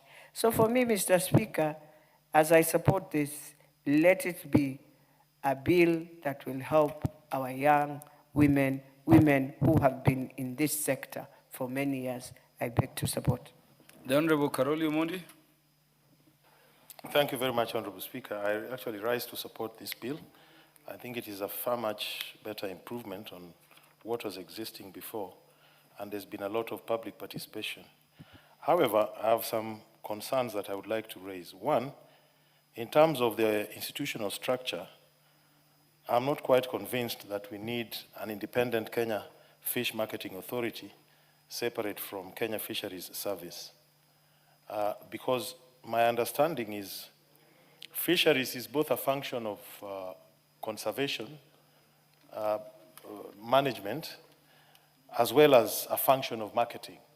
And if you separate the two institutions, one may not have the necessary data to understand what the fish stocks are. One will be issuing licenses, will be authorizing fishing, but will not be responsible for maintaining the biomass of the fish or the stocks, which will be a responsibility of the other organization.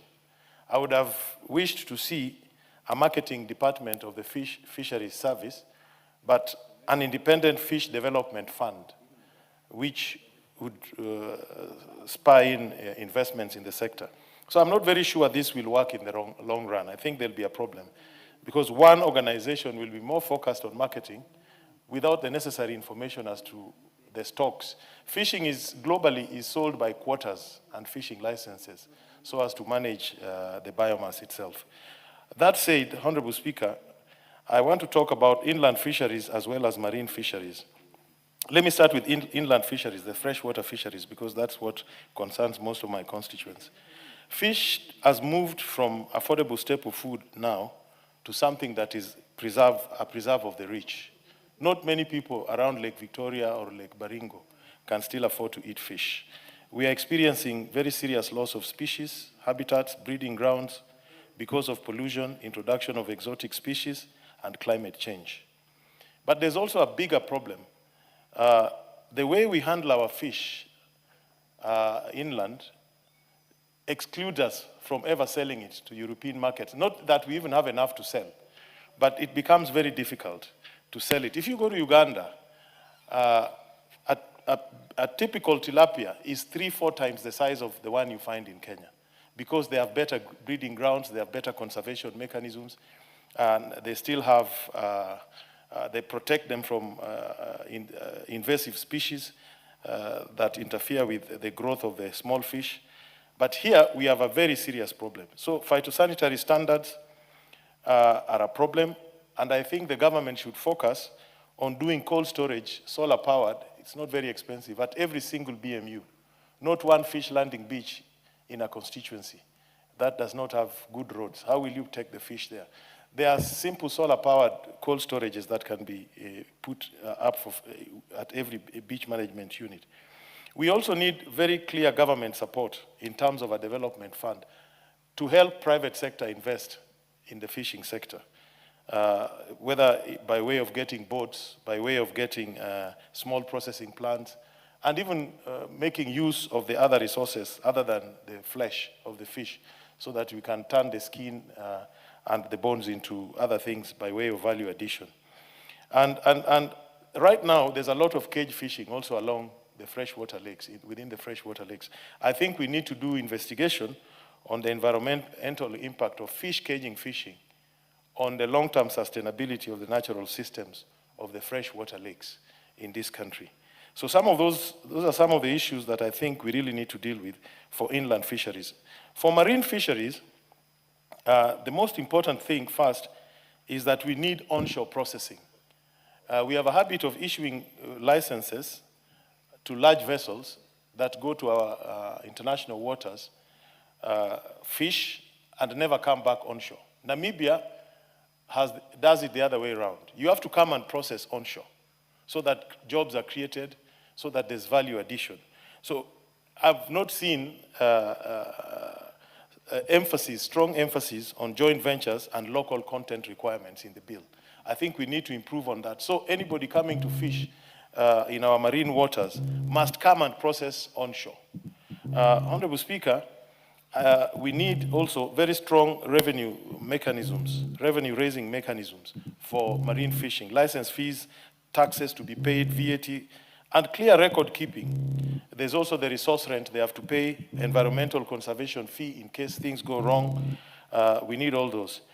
And we need a very robust public register that is open to inspection of all the fishing rights and the quotas that have been allocated to anybody engaging in marine fishing in our waters. Oh, sorry. Sorry, Mr. Speaker. Yes. I think, Honorable Speaker, this is a good bill, but the test will be in the pudding. If we don't address some of these issues I'm raising, we will have a good bill, but the impact, the social and economic impact for the people will not be great. Another matter with inland fishing right now around Lake Victoria are the mining activities that are taking place for gold and other minerals along the main rivers that actually flow into Lake Victoria. There's a lot of mercury right now flowing into Lake Victoria because there's gold mining in parts of Kakamega, parts of Game, where there's River Nzoia and River Yala, and then also around Migori area, where we have River Kuja. And you know, Lake Victoria, 60% of the fresh inflows come from the Kenyan side. So there's a big problem, environmental problem happening down there because of these mining activities that I think we need to pay attention to. With those few remarks, Honorable Speaker, I support. But I think there's still some work to be done. Thank you very much. Honorable Dr. Ivo Bara, in under 5 minutes.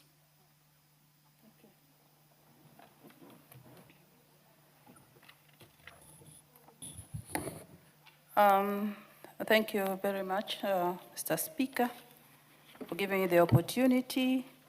I too stand to support the bill. However, Mr. Speaker, I have a few issues.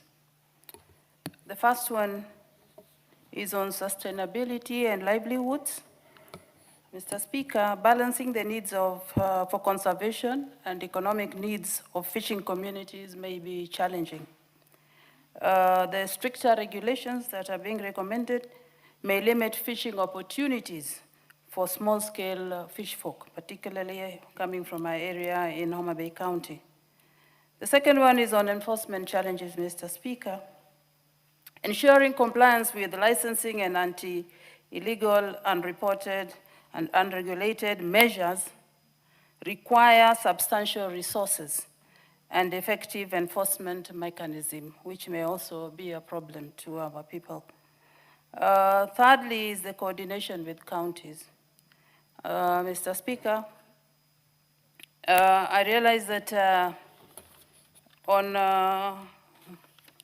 this, Mr. Speaker, aligning national policies with county-level priorities and ensuring seamless collaboration could be complex. Fourth, funding for aquaculture, Mr. Speaker. Promoting the aquaculture development may require significant financial and technical investment. And this, again, could be a problem. Market access, Mr. Speaker, coming from Homa Bay County, which has a lot of water mass, market access could also be a challenge to the small-scale fish folk. They may struggle to access high-value markets without support for infrastructure and logistics. Again, as I said, I support the bill. I have noted the key highlights of the bill, but those are the main challenges that may need to be addressed in this bill. Thank you very much. Once again, I support. Thank you. Mover will now reply. Thank you, Mr. Speaker. As I reply, Mr. Speaker, I want to appreciate all my colleagues. I want to appreciate the leader of majority who actually moved the bill, the members of the committee who are here, the Honorable Rosa Buyu, the Honorable Muthoni, all members who contributed to this bill.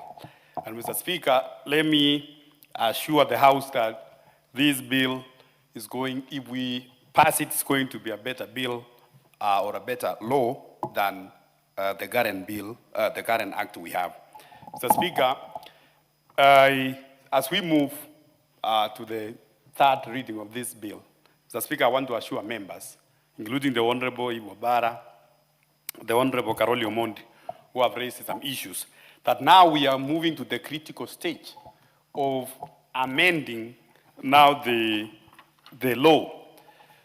Mr. Speaker, the report we are debating in this House is as a result of public participation. We have the report from Council of Governors. We have the report from also from the members we have had. Mr. Speaker, if we put them together, I think it will be okay as members if we bring in more amendments. Mr. Speaker, so I request Mr. Speaker to defer now. If, of course, we may not have to put the question now because pursuant to the Standing Order 53.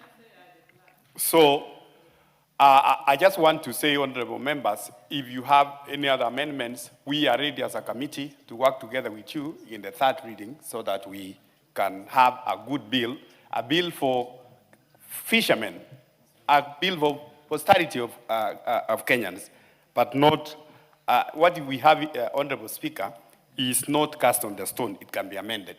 With those many remarks, Mr. Speaker, I move, or I reply, sorry.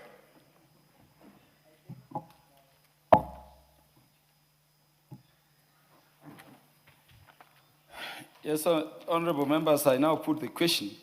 Fisheries Management and Development Bill, National Assembly Bill number 29 of 2023, we now read a second time. Will as many as are of that opinion say aye. Aye. Will as many as are of the contrary opinion say nay. The ayes have it.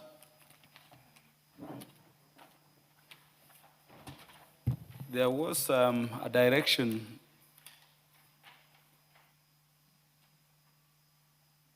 previously given that, yes. A bill for an act of parliament to provide for the conservation, management, and development of fisheries and other aquatic resources to enhance the livelihood of communities dependent on fishing and to establish the Kenya Fisheries Services and for connected purposes. Thank you. We go back to order number 12. Call the order.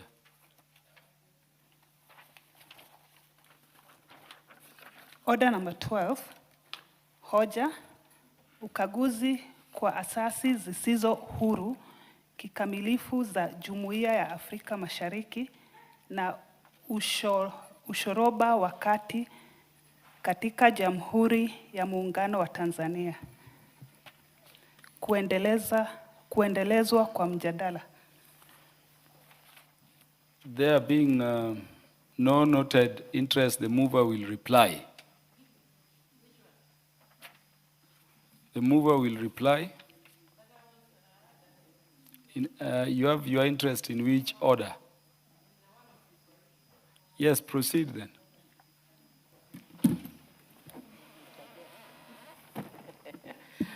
Asante sana mwenyekiti. Nimesimama hapa kwa heshima kusema ya kuwa nina support hii motion.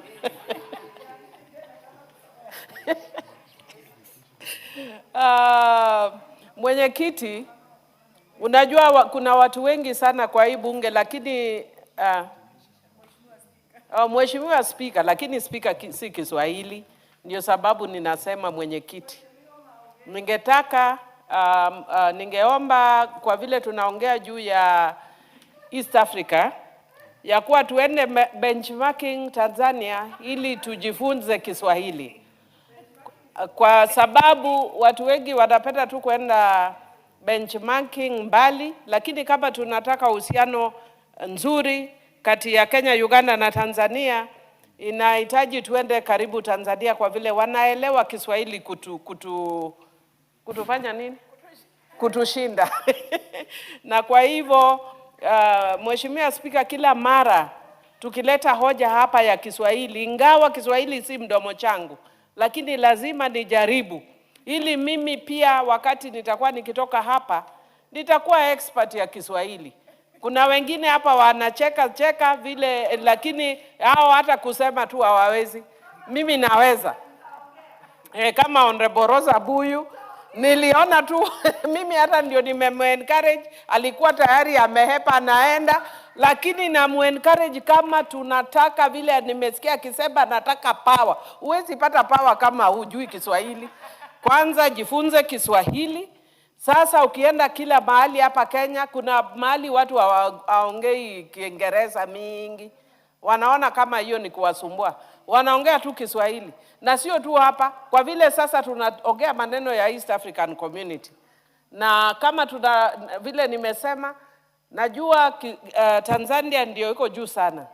Alafu inafuata na Kenya, alafu at least tunashinda Uganda. Najua hiyo kabisa tunawashinda. Au wanafikiri Kiswahili ni lugha ya majambazi. Lakini ni lugha ya kama watu kama sisi tulienda shule wakati ni Kiingereza tu tulikuwa tunafundishwa.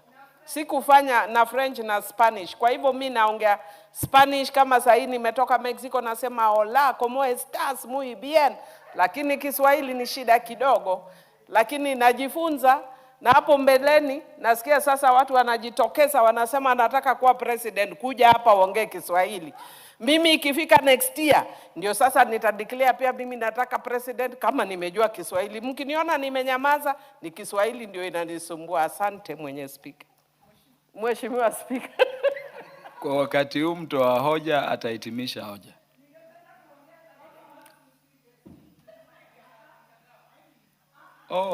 Bado iko interest, mnataka kuongea?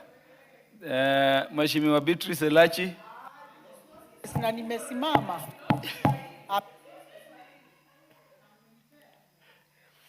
Asante Mheshimiwa Speaker.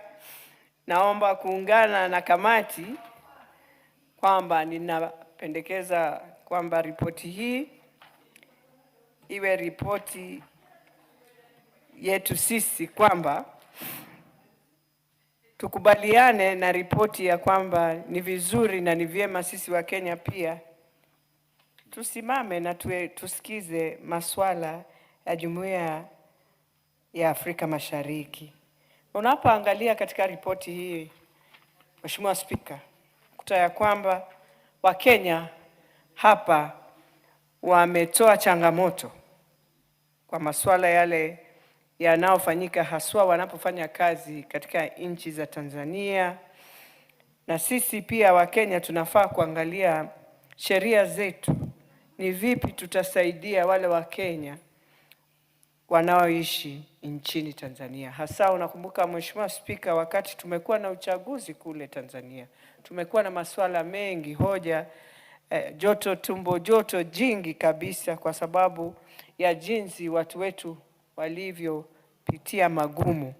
Lakini tunashukuru pia Watanzania kwa sababu tumekuwa na ule uhusiano ya kusaidiana na haswa uhusiano ya kufanya biashara pamoja.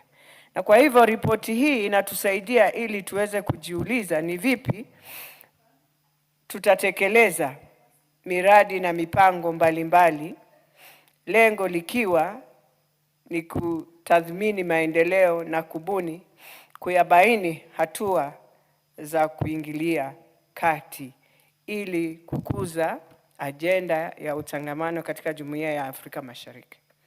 Na sisi wenyewe pia tunafaa kujiuliza, miaka hii yote tumekuwa katika Jumuiya ya Afrika Mashariki. Umekuta juzi Mheshimiwa Rais ameenda kule Arusha, akasema ya kwamba wale wabunge wanaotoka katika nchi mbalimbali sasa, kuanzia miaka tunapomaliza sasa tufanye uchaguzi, kwamba wale wabunge watakuwa wanalipwa kama wabunge wa bunge la Kenya ama bunge la Uganda ama bunge la Tanzania ama kule Burundi. Unakuta pia kuna matatizo mingi kwamba kuna nchi zingine, nchi kama Burundi, nchi kama South Sudan wamekuwa na matatizo yao.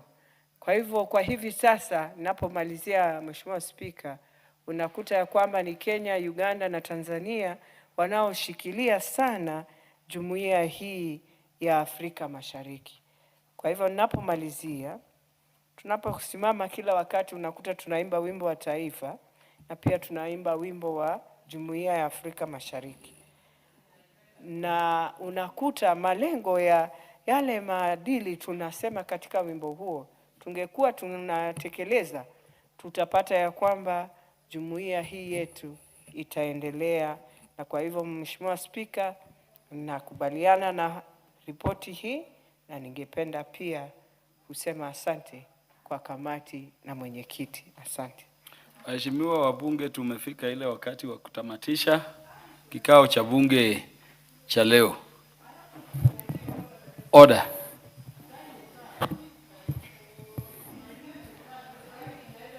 Honorable members, at the time being 19:02 p.m., this House stands adjourned until Wednesday, the 8th